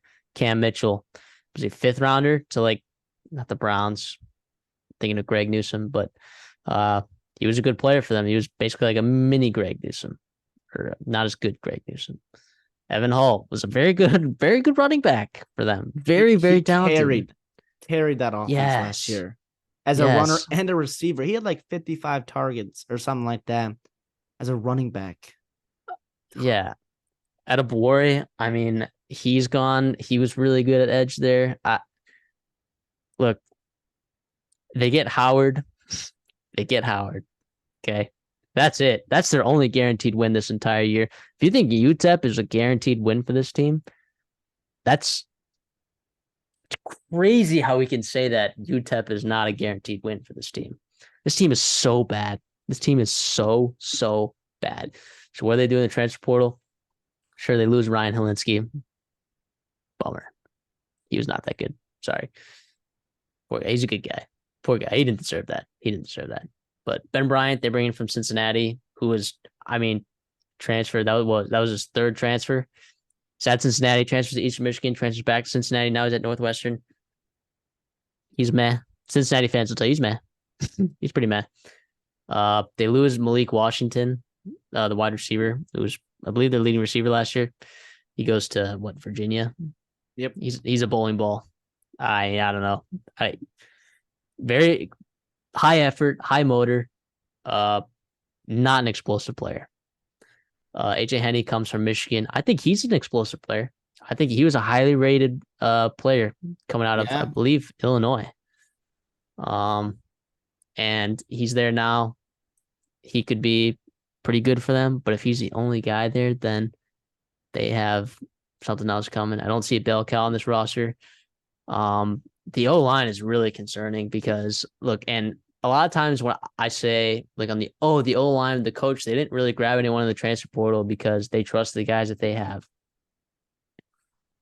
I don't know that this was the case. I No, I don't think it don't, is. and they didn't grab a single person in the transfer portal for this offensive line. Not a single one that I'm looking at. At this roster that I'm looking at right now, I don't see a single person.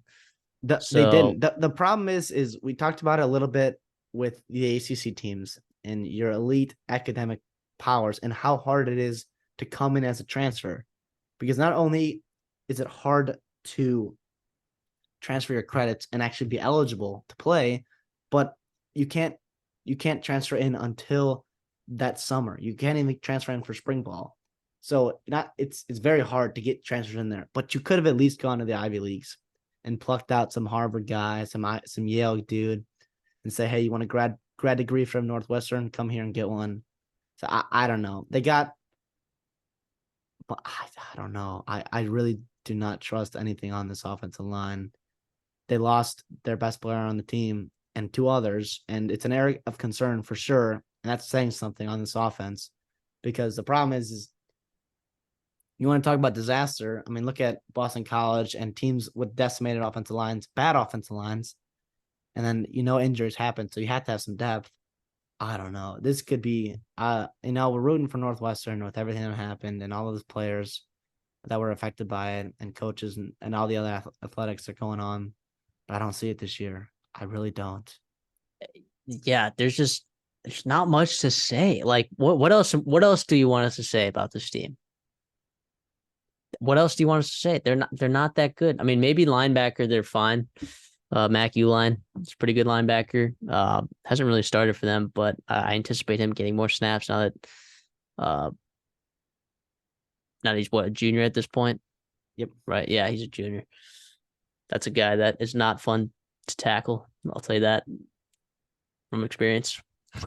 He's a really good football player. Um, Better linebacker than he is running back from back in the high school days. Uh, Bryce Gallagher might be fine. Well, I say might be. He's okay. He's okay. I'm a little bit hasty to say that he's really good, but he's okay. It's okay. So it's like, how did this team get worse, dude? How did this team get worse? I don't know. The nicest thing I can say about the defense is Devin Turner has a lot of versatility. He can play corner and he can play safety. And then Yeah, Jeremiah Lewis is also pretty good. He was a Duke guy that they could have probably gone in the portal. They kept him in there. We'll see. But the thing is these are the kind of years where nobody expects anything from Northwestern, and they go off and they win the Big Ten West. Is that no, going to happen this year? no, it's not gonna There's happen. no way. There's just But no way. we'll see. I don't see it. I really don't. Yep. Ohio State. Let's talk Ohio State. Ryan Day. Why is that a controversial name to bring up in terms of like guys on the hot seat? That's How? How? I get the it. You lost, 3 games the past 2 years that you probably are really frustrated about. It doesn't matter what he's done to that program. I mean, yes, sure, it was in a good spot before. He's won so many games. So many games. yeah. People are like they just want him to beat Mich. Like he's done so much. I mean, they haven't won the Big Ten 2 years. Yeah, they haven't won the national championship, but so much is focused around like Michigan or whatever. Dude, Jim Harbaugh, they were Heck of patient a for coach. heck of a coach. They were very, very patient on Jim Harbaugh as he just got slaughtered and slaughtered and slaughtered by Ohio State. They were patient on him and it paid off. I think they should do the same with Ryan Day. They should be very patient. And what the thing is like, oh, beat Michigan, beat Michigan. It could happen that Penn State runs the table, Ohio State beats Michigan, and Ohio State still doesn't make the Big Ten championship. So like, enough of this like Michigan talk. Look, yeah, you don't want to be the Ohio State coach that is known for losing to Michigan, but look, they were a play away from cashing my future for Ohio State to win the national championship last year. Yeah, I think they took for granted how easily it was to beat Michigan and how in a bad spot Michigan was for a good decade. Brady Hoke was fine, whatever there, but there was large amount of time, leading up to before Jim Harbaugh has really started having success there, where Michigan was not a really good program, especially on the level of Ohio State. But let's get into this team here. I mean, they did lose some studs, and you're looking at all those 4 key losses all on the offense side of the ball. The problem is at this point in Ohio State with Ryan Day, you kind of just have blind faith that they're going to plug and play a quarterback that's going to be a monster. They got wide receiver depth galore, 2 stud running backs that are actually both back. The question here, in my opinion, is the offensive line, and we'll get into that. But first off, I'm going to say over under 10.5.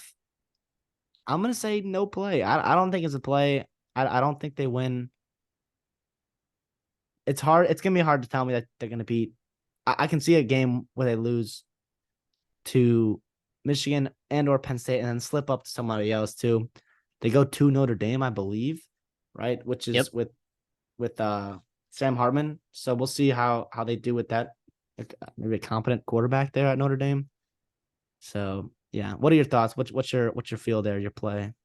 Yeah, I have this as a push. Really because they're out of conferences, Notre Dame.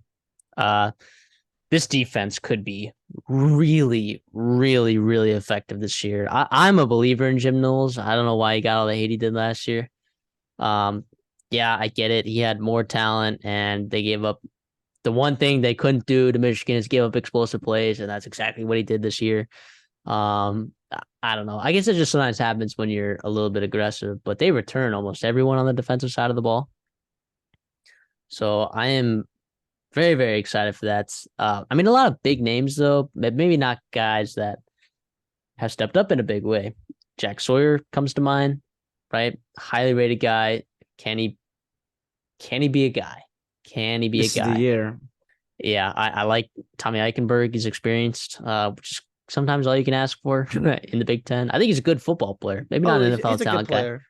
Maybe not an And NFL guy.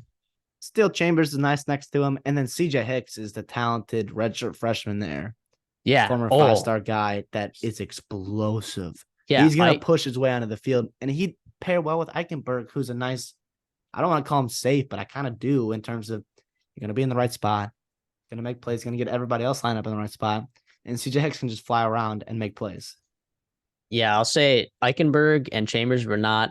I don't know if they were injured. They just weren't active for the spring game, right? And CJ Hicks came in and he looked like a very, very effective football player for them in that game when I was watching. So I was a big fan of that. Also, Kenyatta Jackson. I know he's just a redshirt freshman. He looks like a monster. Do not be surprised if they find ways to get him on the field. JT Tuimoloau. I mean, obviously, oh, dog. We know that. Ty Hamilton's pretty good. Denzel Burke. Their secondary is. I like their secondary. It's gonna be better than last year. Did you know they lost a bunch of guys? They had no DBs drafted last year, which for Yeah, Ohio State is crazy. Which to me means everybody comes back. That's good. They bring in a guy like Davidson, Igbinosun, and then also Jahad Carter from Syracuse too. That's good depth pieces at the worst case scenario. Guys that have Power Five experience. yeah, guys that could push their way to start. I don't know that Davidson Igbinosun starts, but I do think Jahad Carter could push Cameron Martinez for nickel time because he was really Yeah, effective at Syracuse. I don't think he's transferred to Ohio State if he didn't think he had a chance to start there because he was perfectly comfortable at Syracuse playing, earning all ACC honors, whatever. He's a very, very good football player. The offense is kind of that's the big question mark, right? You know what you have at receiver, you know what you have at running back. The offensive line, you lose guys, you lose Luke Whippler, you lose Pierce Johnson, you lose DeJuan Jones. Those are three staples that made that offensive line really, really good last year, and they're gone. And do I love Josh Fryer? I heard that I'm supposed to.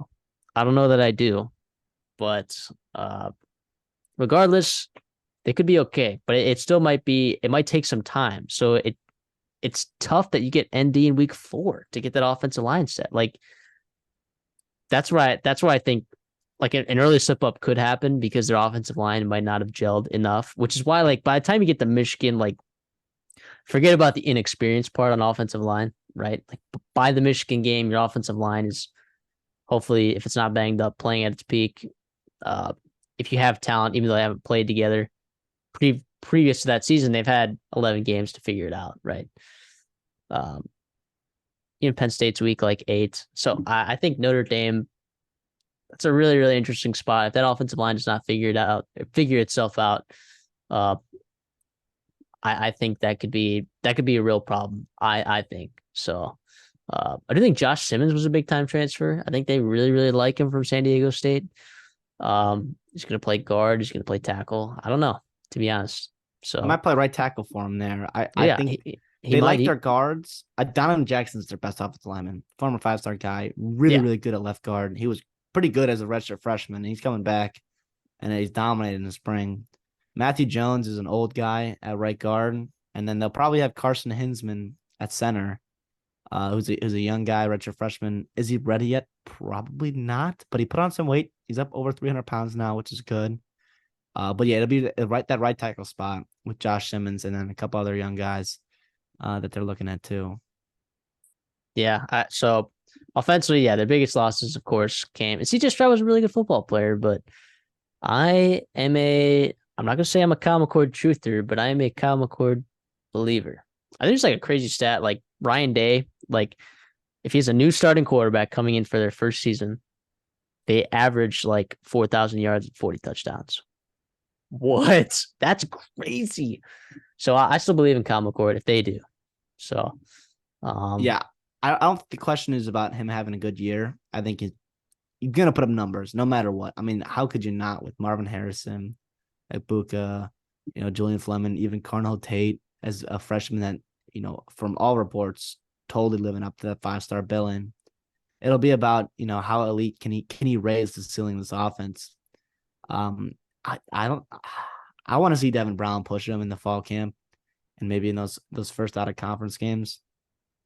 So we'll see. They get IU to begin with. I wouldn't call it quite a tune-up because it is technically a Big Ten game, but I think the spread will probably be well over 20, maybe in the 30s. It's Yeah, a the tune-up game. defense, yes. With all due respect to Indiana, it's a tune-up game. The defense, like you said, is super interesting. I think that's going to be where they make their money and they make their biggest jump, from year to year, and that gives them a chance, to stay in these games in Michigan. Penn State, we saw the JT Tulamau, yeah, JT stepped up for sure, and he kind of saw the defense, make some plays, and if they can help this offense for sure, that's pretty dangerous. And with the talent on Ohio State, who knows? Cade Stover too. I want to give a shout out to. He got hurt in that Georgia game. Yep. That was a big loss for him. He's very physical, very very good run blocker, catch the ball as well. Yeah. Yeah, I don't think on defense Zach Harrison's a loss. I really don't. I know he went like that, No, the third round, and I don't think he's a loss. Come on, that was an but upside pick. He was not very productive at Ohio State. He's a good athlete for sure, but Jack Sawyer should be, everything he is and then some. I agree. I agree. It's a good football team, but a no play at 10.5. Penn State. Wow. Feels like this is everyone's sleeper team to really wake up. And look, James Franklin, I know people hate on him, but why? I don't know why. How many look, you go play in the same division as Michigan and Ohio State. See what happens. I think he's been perfectly competitive. I think they had a bad COVID year. That's really it. Like otherwise they've won at least 8-9 games every year. I can't say that for a fact, but look, they've been good. They've been competitive. They lose Sean Clifford. And I can't believe the Packers took Sean Clifford. That is it's so funny. Obviously, Sean Clifford is a veteran, right? And CD, as a Minnesota fan, knows all about veteran quarterbacks in college football. But and beating Sean Clifford too, no big deal. And beating Sean Clifford, but then losing to him last year. But Drew Aller, however you want to pronounce that. He could be the real deal. I think people are projecting him to be a monster. I don't know if I'm ready to say that yet, but look, they did lose Joey Porter. They lost Juice Scruggs. They lost Strange at tight end. So they lost some guys, but they got a lot of guys back. Is there reason to believe? Well, look, there's a lot of reason to believe that this team will be a lot better. The question is how much better? Over under 9.5. What are you thinking? This to me is a play. This is my mega play. This is my lock of the Big Ten. I think I'm taking the over here with Penn State. I was shocked to see this line not at 10 even. Because I think worst case scenario, you get Iowa at home, which is awesome. You get your crossover games. Iowa, you got to go to Illinois, which is not going to be easy, and then you get Northwestern. But you get Iowa at home. Other than that, you're out of conference is West Virginia, who's terrible, and then you have to go to Ohio State and you get Michigan at home. So like worst case scenario, I see 10-2 right there. This team is going to be better than last year, I think. Drew Aller raises the ceiling of that offense and the quarterback position there. Big body dude, great arm strength, can run, do everything Sean Clifford can do and more.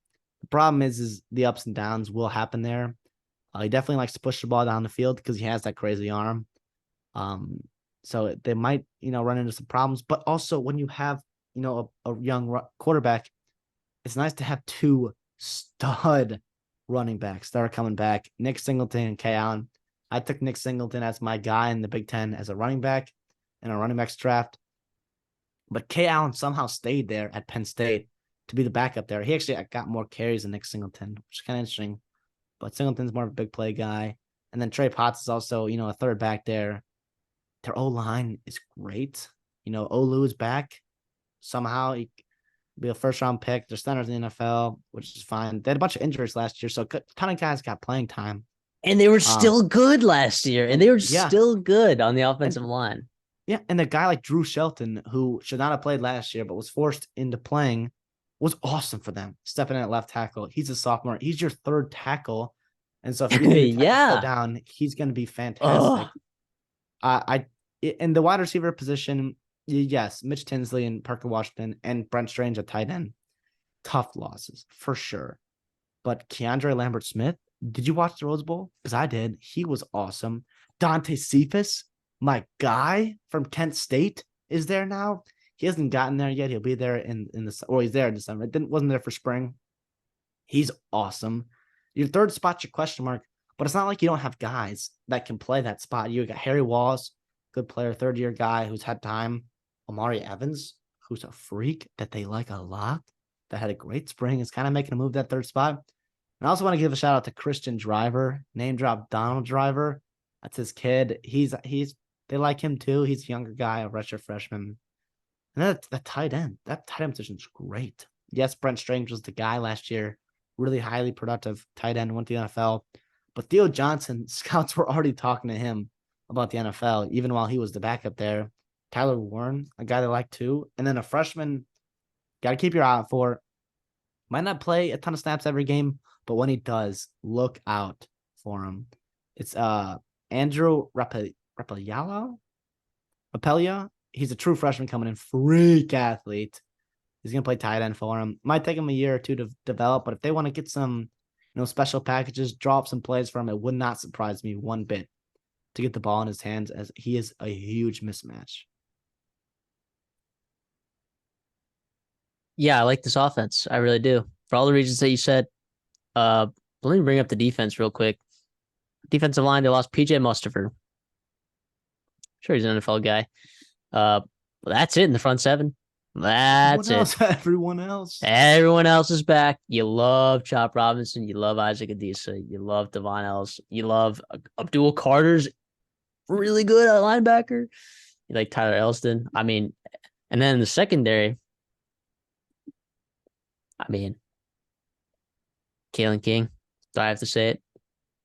Do I even need to say it? He is a very freaking good football player. And the only concern that I have about this secondary, especially at corners, that they're not really that big.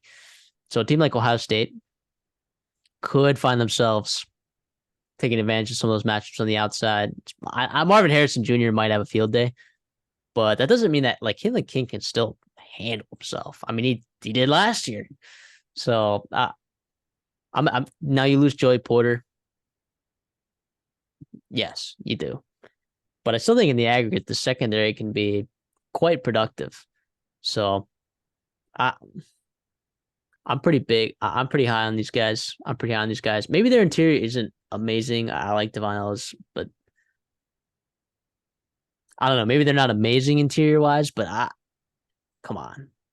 Come They're on. all they're upperclassmen, no. And yes, they're the same guys. It's the same guys. I'm with you. I'm also taking the over 9.5. Forgot to mention that.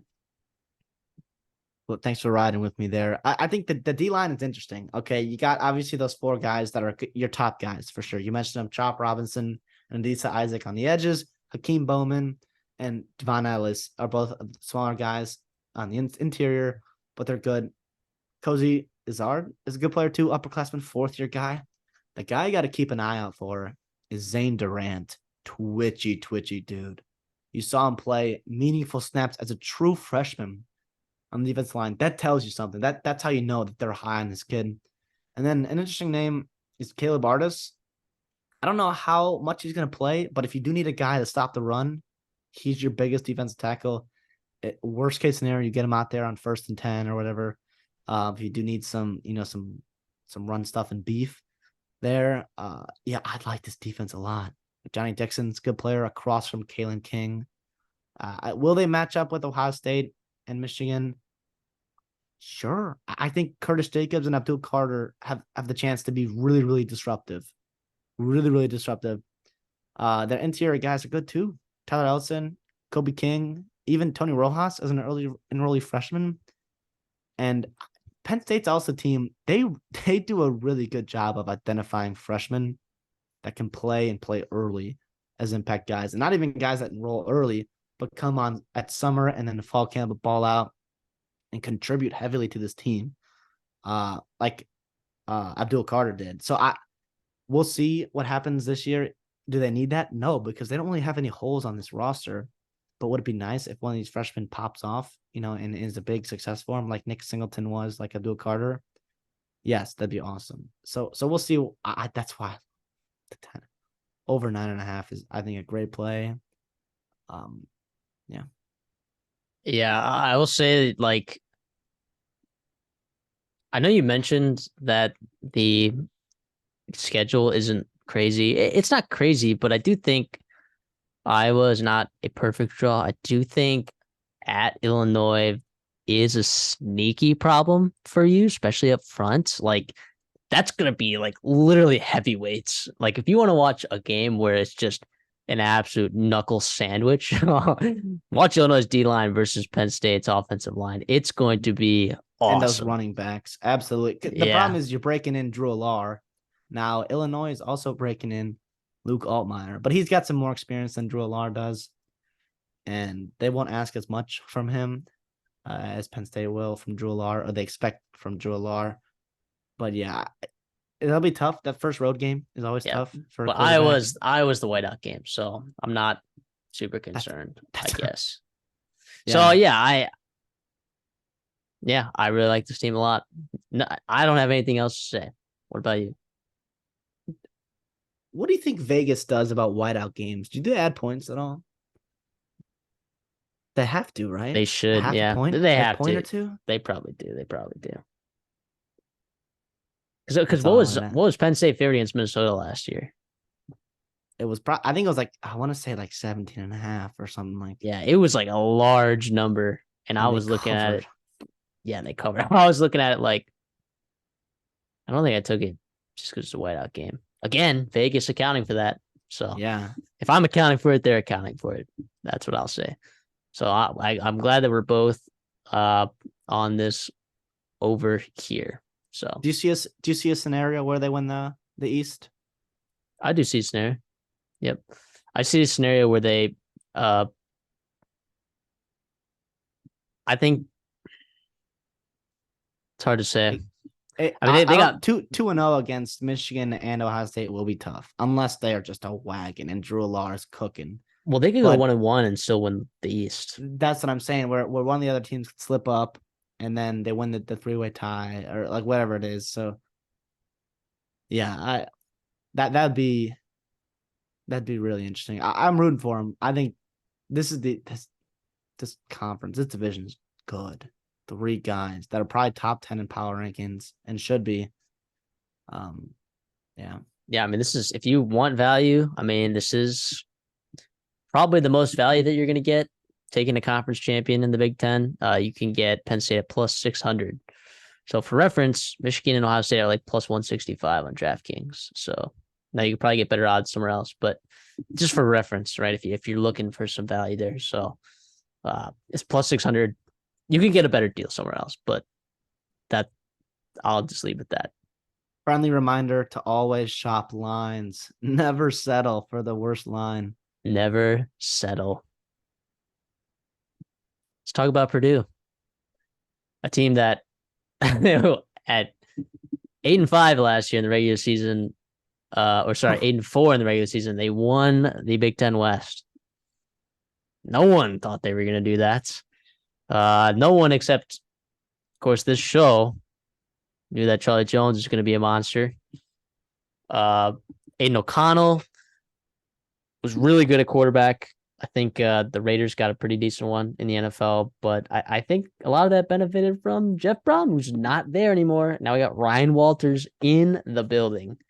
So how do we feel about Purdue this year? Actually, I think I know how you feel about Purdue, but I'm not super high on Ryan Walters and Purdue. To be honest, I think that line is pretty low. 5.5. I wouldn't touch it. I kind of lean over just because I'm starting to buy into Ryan Walters more.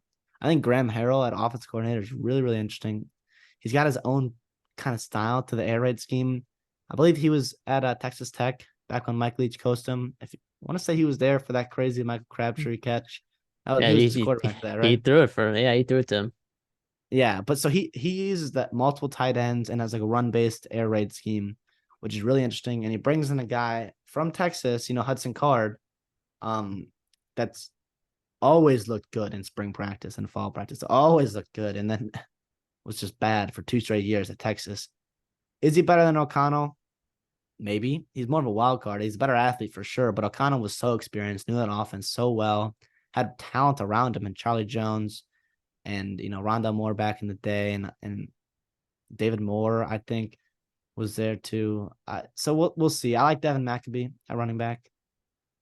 Wide receivers, got some good guys. Offensive line, probably a weak point there on the offense. But we'll see. What's your thought there? Over under 5.5. I definitely lean under. Uh, a big reason being the offensive line. They lose Miller, Eric Miller at tackle. He transferred over there with Jeff Brom to Louisville. They lose both their guards, and I don't know how much they actually have there to replace him. They got a couple transfers in there, but it'll definitely be different, right? And Graham Harrell, the thing about him is, I want him to be really good. I want him to be really good at his job. I do. I love watching his highlights. He's into college. He's awesome. But he was at West Virginia last year. They did not look very good. They did not look very good.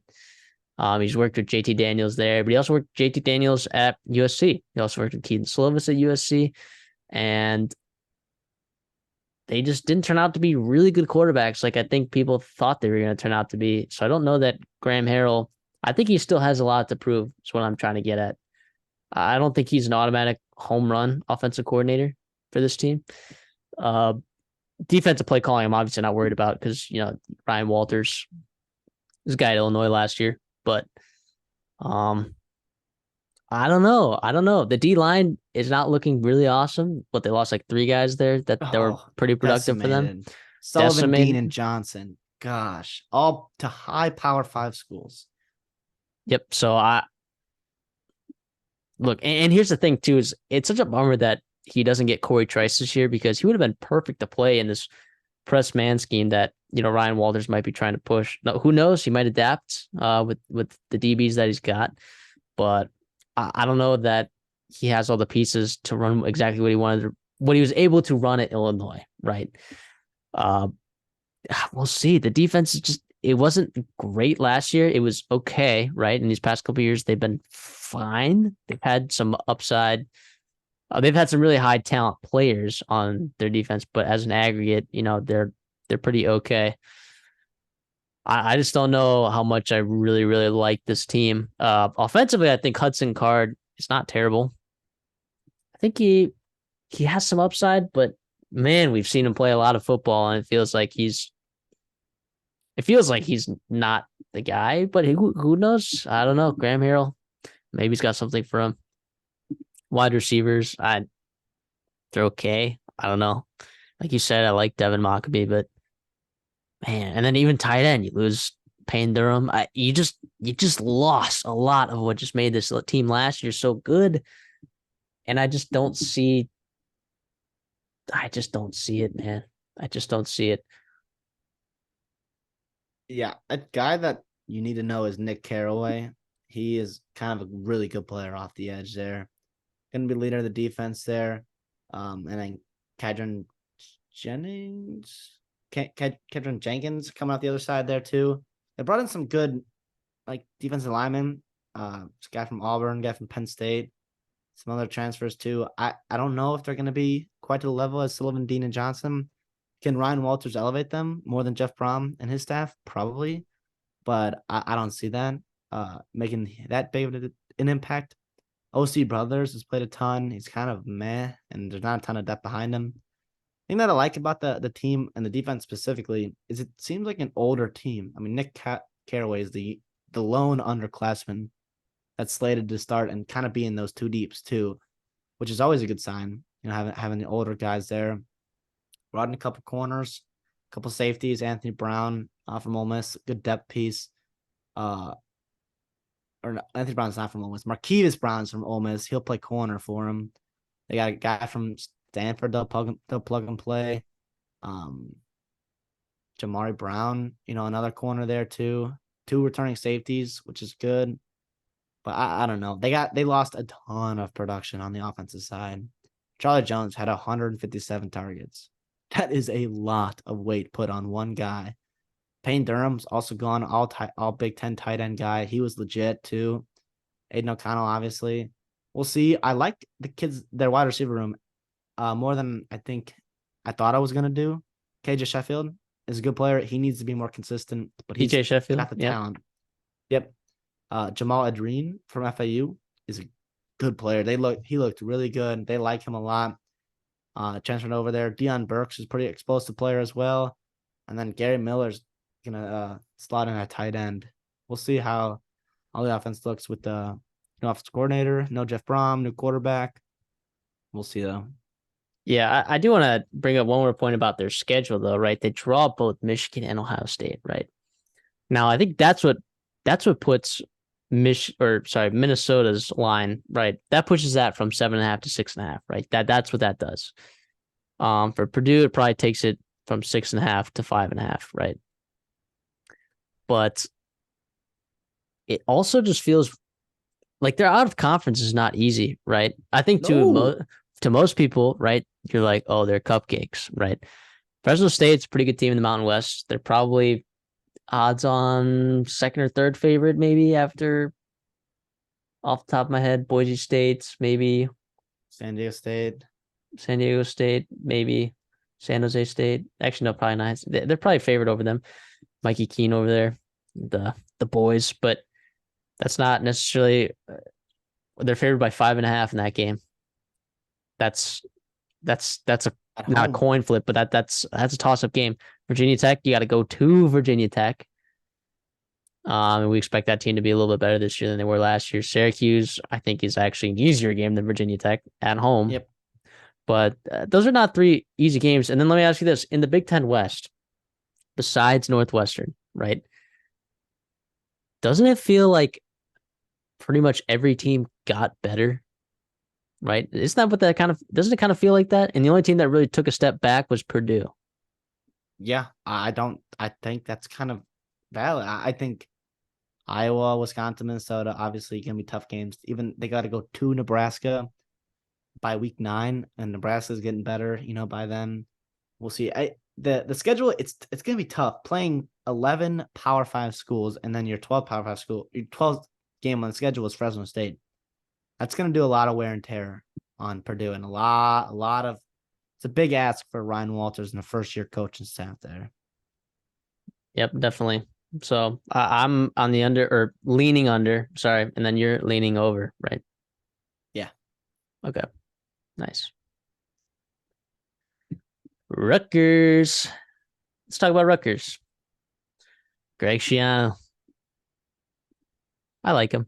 I try to like Greg Schiano. Kind of a scumbag, but I as a coach, that's what I'm saying. That's what I'm saying. I try to like him. Okay. I try to like him. I give him the benefit of the doubt. Coaching at Rutgers, it's not an easy thing to do. Last year they were not very good. I don't really need to paint a picture, but Gavin Wimsatt was horrendous. Evan Simon was horrendous. The only good part about their team is probably their secondary, and they lose Christian Braswell, who's playing the NFL, Avery Young. They lose. So actually, I think their secondary could still be pretty decent this year, but from the West, right? They draw Northwestern, right? They draw Iowa, and they draw Wisconsin. Okay. Iowa, Wisconsin, that's tough. Both of those on the road.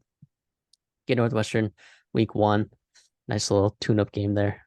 Can't believe Rutgers gets a tune-up game in the Big Ten, but I guess everyone does. So if you're playing Northwestern, but 4.5. They won 4 games last year. How do we feel about over under 4.5? What are you thinking? And I'm not one that typically likes to tease lines or to buy a point, right? I think you're better off buying 3.5 and taking the over at minus 188.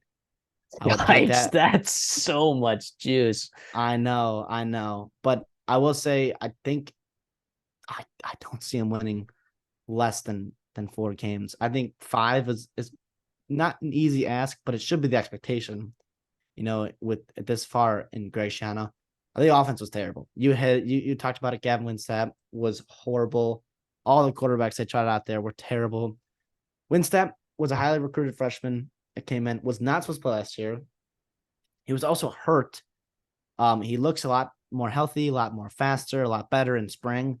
We'll see if that translates. He's got a new offense coordinator, Kirk Soraka, coming from Minnesota. Kirk Soraka comes back to the East Coast, where he's from. Their top 3 wide receivers are gone. Jaquay Jackson, probably from D2, is going to be their guy. He had some nice offers. That was a big time win for them. Do you like everybody else? Nazim Brantley from Western Illinois, maybe number 2. Chris Long, see the 3 spot there. The problem is you got 2 guys that have never played FBS football that are your top 2 wide receivers. You got a new O-line coach, which should be better, but who knows? You lost Willie Tyler to Louisville. Not a lot of proven depth. The unit definitely improved as spring went on, as these guys are developing, playing better with the new O-line coach, but they need their starters to stay healthy. They do not have much depth behind them. And then Aaron Young and Samuel Brown are pretty good running backs there for them. Yeah, I don't know. To be honest, 4.5. We did this back when it was at 3.5. I would have taken the over for sure. To me, this is a push. If you're gonna make me stick at 4.5, I'm not gonna touch that. But yeah, I think the schedule's kind of not bad. I don't know. I like the draw they get. Virginia Tech, good for Virginia Tech for scheduling multiple Big Ten schools, and Purdue and Rutgers. We talked about back to back here, but we'll see. We'll see how they can do. They've recruited well actually this offseason. It won't help them for the school year, but they got some talent, getting there on that team. And he obviously, Greg Schiano's calling card is his defense. Is always going to be a strength there. It should be good for him again this year. Yeah, I do want to. I don't lean in any direction. I think 4.5 is a good line, mostly because of the schedule, right? I mean, you get Northwestern, Temple, Virginia Tech's winnable, Wagner, Indiana's winnable, right? So you get a lot of winnable games there for Rutgers. Even Maryland, week 13. Who knows with Maryland? Who knows? But I was very turned off when I watched the spring game. Okay, I get it. Okay, I'm gonna hear people in the comments or whatever talking. They had bad weather. Did you not know that? Did you not watch the game? Yes, I did watch that. All right, looked like it was pretty windy. It was raining a little bit. Not super hard, but it was a little bit. The quarterbacks looked horrendous. They were terrible. Okay. And that actually was not the worst part of the spring game, because when I was watching, how about this? This is the second through the 4th possession, right? So I watched the first possession. It was actually a good possession. They went down, ran the ball very effectively, scored. Okay. I think Gavin Winstead was quarterback there. Or Evan Simon? No, it was Evan Simon, I think. Whoever it was, they led down, they scored a touchdown, whatever, awesome. The second, 3rd, and 4th possessions ended like this. 3rd and 14, 5-yard hitch. 3rd and 8, 5-yard hitch. 3rd and 5, roll out, throw to the flat. That's Kirk Soraka for you. That's Kirk Soraka for you. That is Kirk Soraka for you in a nutshell. And I'm like, well, there it is. I can no longer bet the over because of that. I do like Pat Flaherty. They bring in their offensive line coach. D coordinator, I hope I say this right, Harasmiak. He was a Broyles Award nominee last year. Do you know that? No. So the Big Ten where everyone gets a certain number of nominees based on how many teams you get or whatever. That could be how they do it. I don't know. So the Big Ten had 8 or 10 nominees. He was one of them. I didn't know that 31 points per game gets you a nominee as a Broyles Award. Not finalist, but I guess semifinalist. I don't know. I didn't know that a red zone percentage allowing 95% of teams to score in your red zone when you get there. I didn't know that was worthy of a Broyles Award nomination right there. I don't know. And you know why this defense was actually so good? It was Corsack. It was their punter. Booming balls. He boomed balls. Now their offense didn't give this defense any favors, but And this offense or this defense actually does have some pieces that I do like a little bit, right? I mean, I really like Aaron Lewis a lot. I Yeah, think he's an actual Big Ten defensive end edge rusher. I think he's a legit player, right? Uh, Max Melton, I think he's good. He's Bo Melton's brother. Rutgers fans, I guess, will know who he is. NFL draft maniacs will know who that is. He was a receiver a couple years back for Rutgers. I don't know. It's hard for me to see. It's really hard for me to see a bowl game, right? But I can see 5 wins. I can also see 4 wins, but I can also see 3 wins. So I don't know. I don't know. I don't know. I really hard to erase what I saw from that spring game. Not just Gavin Wimsatt. It was like, come on, Kirk. Come on, Kirk. Cam Kirk, Yeah, do your incredibly, well, supposedly talented quarterback. Do him some favors. Do him some favors. And it seems like they did not do that. Seems like they no, did not do that. I know their defensive numbers didn't look good, but their personnel was pretty good, and they were put in bad spots, like you said, with the offense. Did them no favors. I'm just banking on the offense getting just a little bit better. Instead of being 128th in points per game, 130th in total yards, like we talked about with Iowa, just be top 80. Be top 90 with Rutgers. A little bit lower expectation, but if you can do that and help your defense out, steal some possessions here and there with some first downs, give your defense a break, flip the field, whatever. I think they got a chance to improve on that 4-8 record. But I wouldn't bet the over there for sure. 3.5 though. I love the over. I love it. Minus 188. Ooh. I can't reasonably take something at minus 188, but I think my limit. See, I'm not going to let like a book hold my money for the entire season if I'm only getting paid out minus 160, right? So that's tough for me to do, to Very commit fair. to, but I guess I get it. Free money. Wisconsin. This is a team that's talked about a lot in the offseason because Luke Fickell could be a guy. Did a fantastic job at Cincinnati. Everyone knows that. Took the first G5 team to the playoffs. They did lose some key guys though. Graham Mertz. I'm just kidding. That's not a key loss. See ya. I'm just kidding, guys. He Gonna stinks. miss All you, right. Graham. Gonna miss you, Graham. Yeah, Minnesota fans everywhere are gonna miss you. Thanks for the axe. Joe, 2 times. Joe Tippmann was a very good center for them. He's gone. I think their biggest loss in their team was Keanu Benton. I know you think Nick Herbig is an even bigger loss for them, but Regardless, the fact that that's 2 big losses on that defense, which the defense has been the staple for Wisconsin for a while now. No Jim Leonard too. yep. So my thought, they get some guys. Their offensive line could be pretty decent.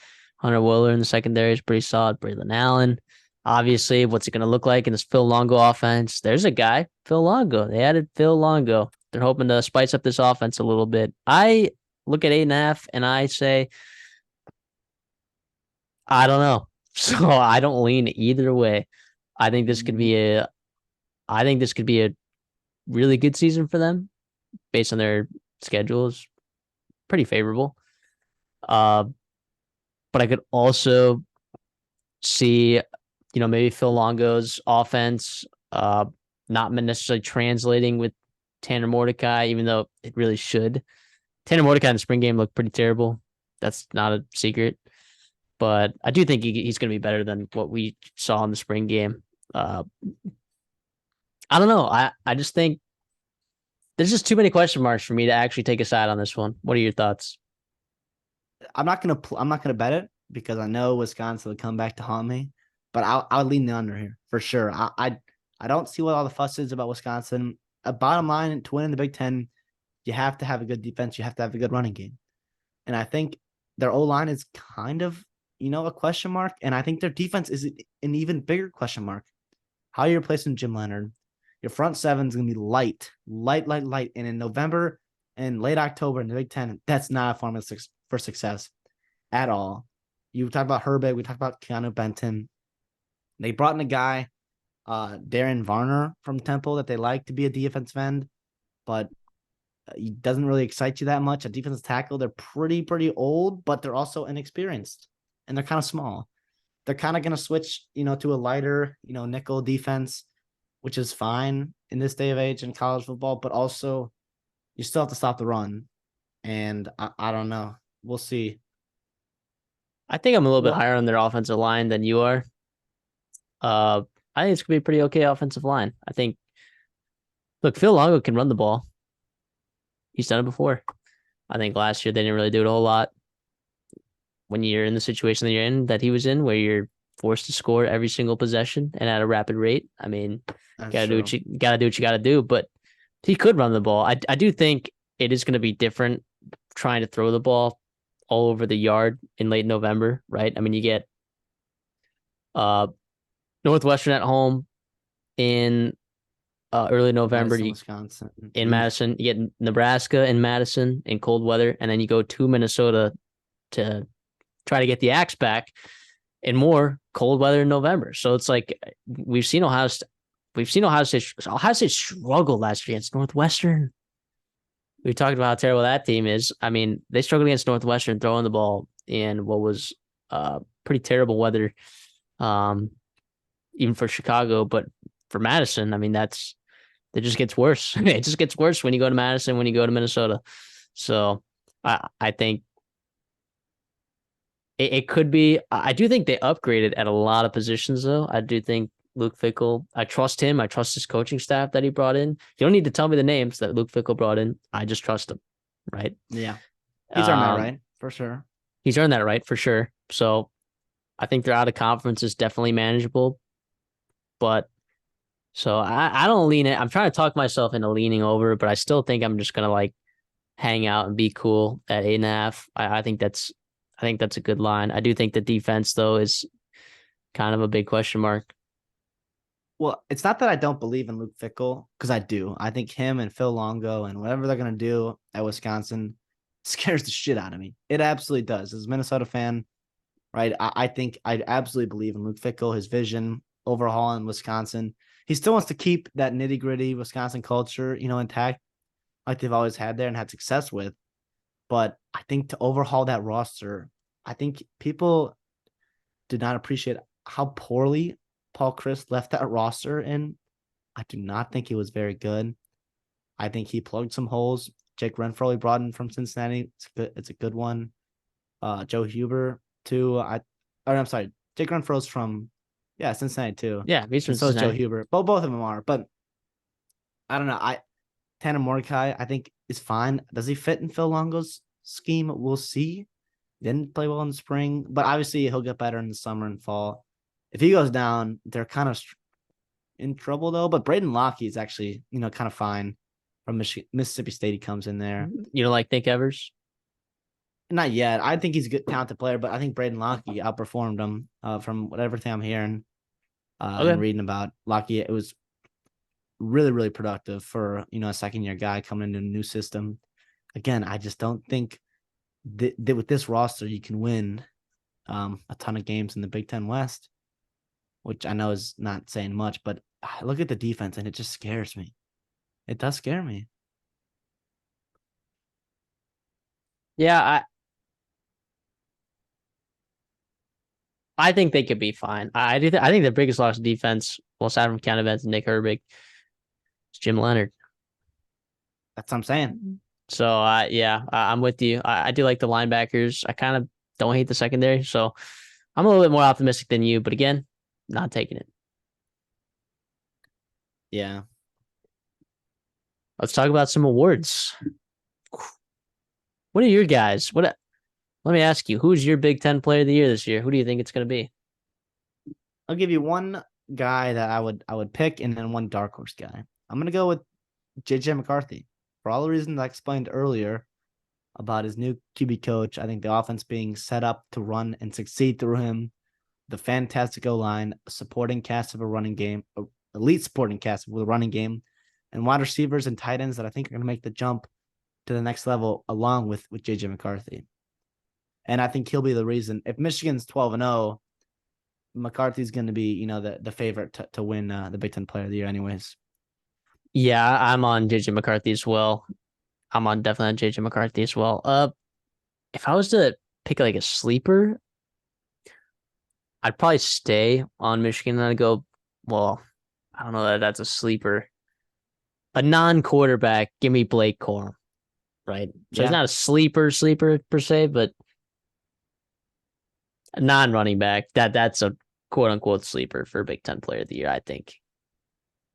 I'm going to go with Talia Tagovailoa. If they win 8, maybe 9 games this year, and he throws for a shit ton of yards and touchdowns, I think he'd be a guy that would for sure get some votes up there. And I think he's got the receiving core to do it this year. I mean, he did last year, but they kind of underperformed. We'll see what he does in his last effort as a college quarterback here. Yeah, I just think it's going to come from a team that wins a lot of games. That's what it comes down to. I mean, Big Ten Offensive Player of the Year. You don't have to tell me what you have. I know what you have. I know what I have. It's Marvin Harrison Jr., right? No doubt And about that. I don't think I have to explain that. Really dominant NFL talent, generational dog, elite, playing with his high school quarterback at Ohio State. It's very good. It's very, very, very good. So if Ohio State balls out and wins the Big Ten, I think he could also be in contention for Big Ten Player of the Year. But Yeah. you and I both have Michigan winning it. So, oh no, spoilers. But yeah, I don't know. Did you have anyone else in mind? Maybe. As a dark horse guy, I'm going to go Isaiah Williams from Illinois just because he's electric with the ball in his hands. I think he could have, remember Rondell Moore his freshman year? He had that crazy year. I think he could have that kind of impact for Illinois. And Luke Altmaier there. I don't think he'll win it, but it's a fun name to throw out there. Definitely keep an eye on him in the Big Ten. Yeah, my sleeper would be Nick Singleton, I guess, for, again, if they win some games, I think he could be Offensive Player of the Year. Would it be over Drew Lar? Maybe, potentially. But we'll see. But also, he's splitting carries with Katron Allen. But then again, Blake Corum's also sharing carries with Donovan Edwards. So I don't know. I mean, it's kind of a shitter to guess. But look, Big Ten Defensive Player of the Year. I mean, give me Johnny Newton. He's probably just the best player in the Big Ten. If you were to give me a second player, I would probably take Kalen King, or Will Johnson. But what do you think?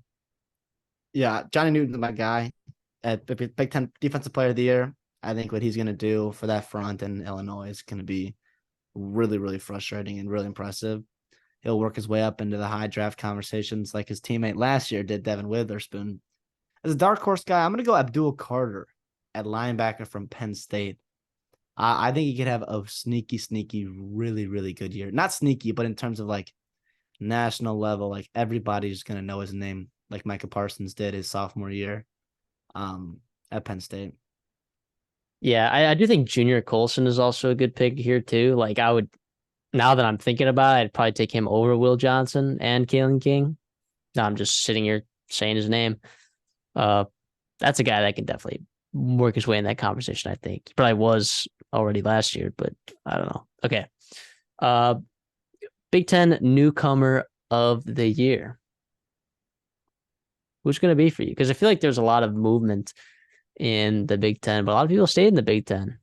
A lot of these transfers. Like when I was first looking at this, I was like, oh, maybe Cade McNamara, but I was like, no, he's staying in the Big Ten. Yeah.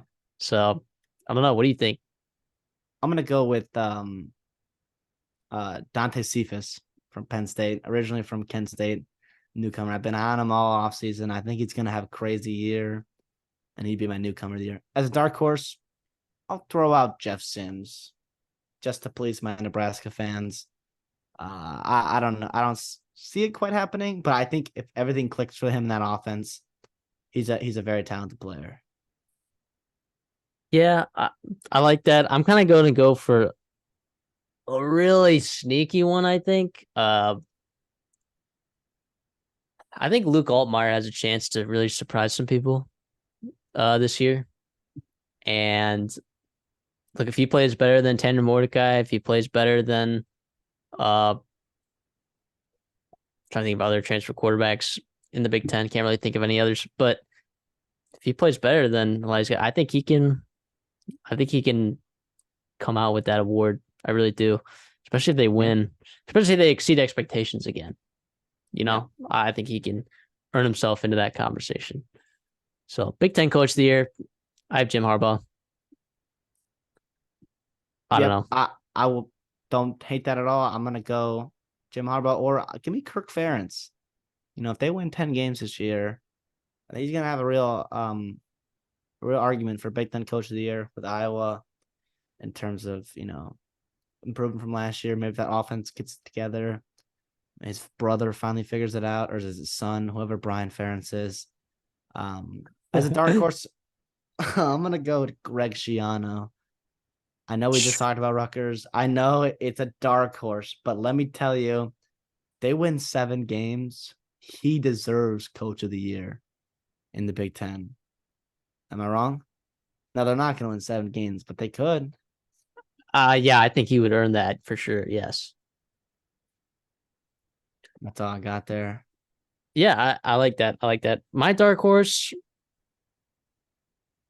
would probably be Kirk Ferentz. That'd probably be my dark horse. It would be because I don't think people are thinking about that. So it's very interesting that you had him as your actual pick.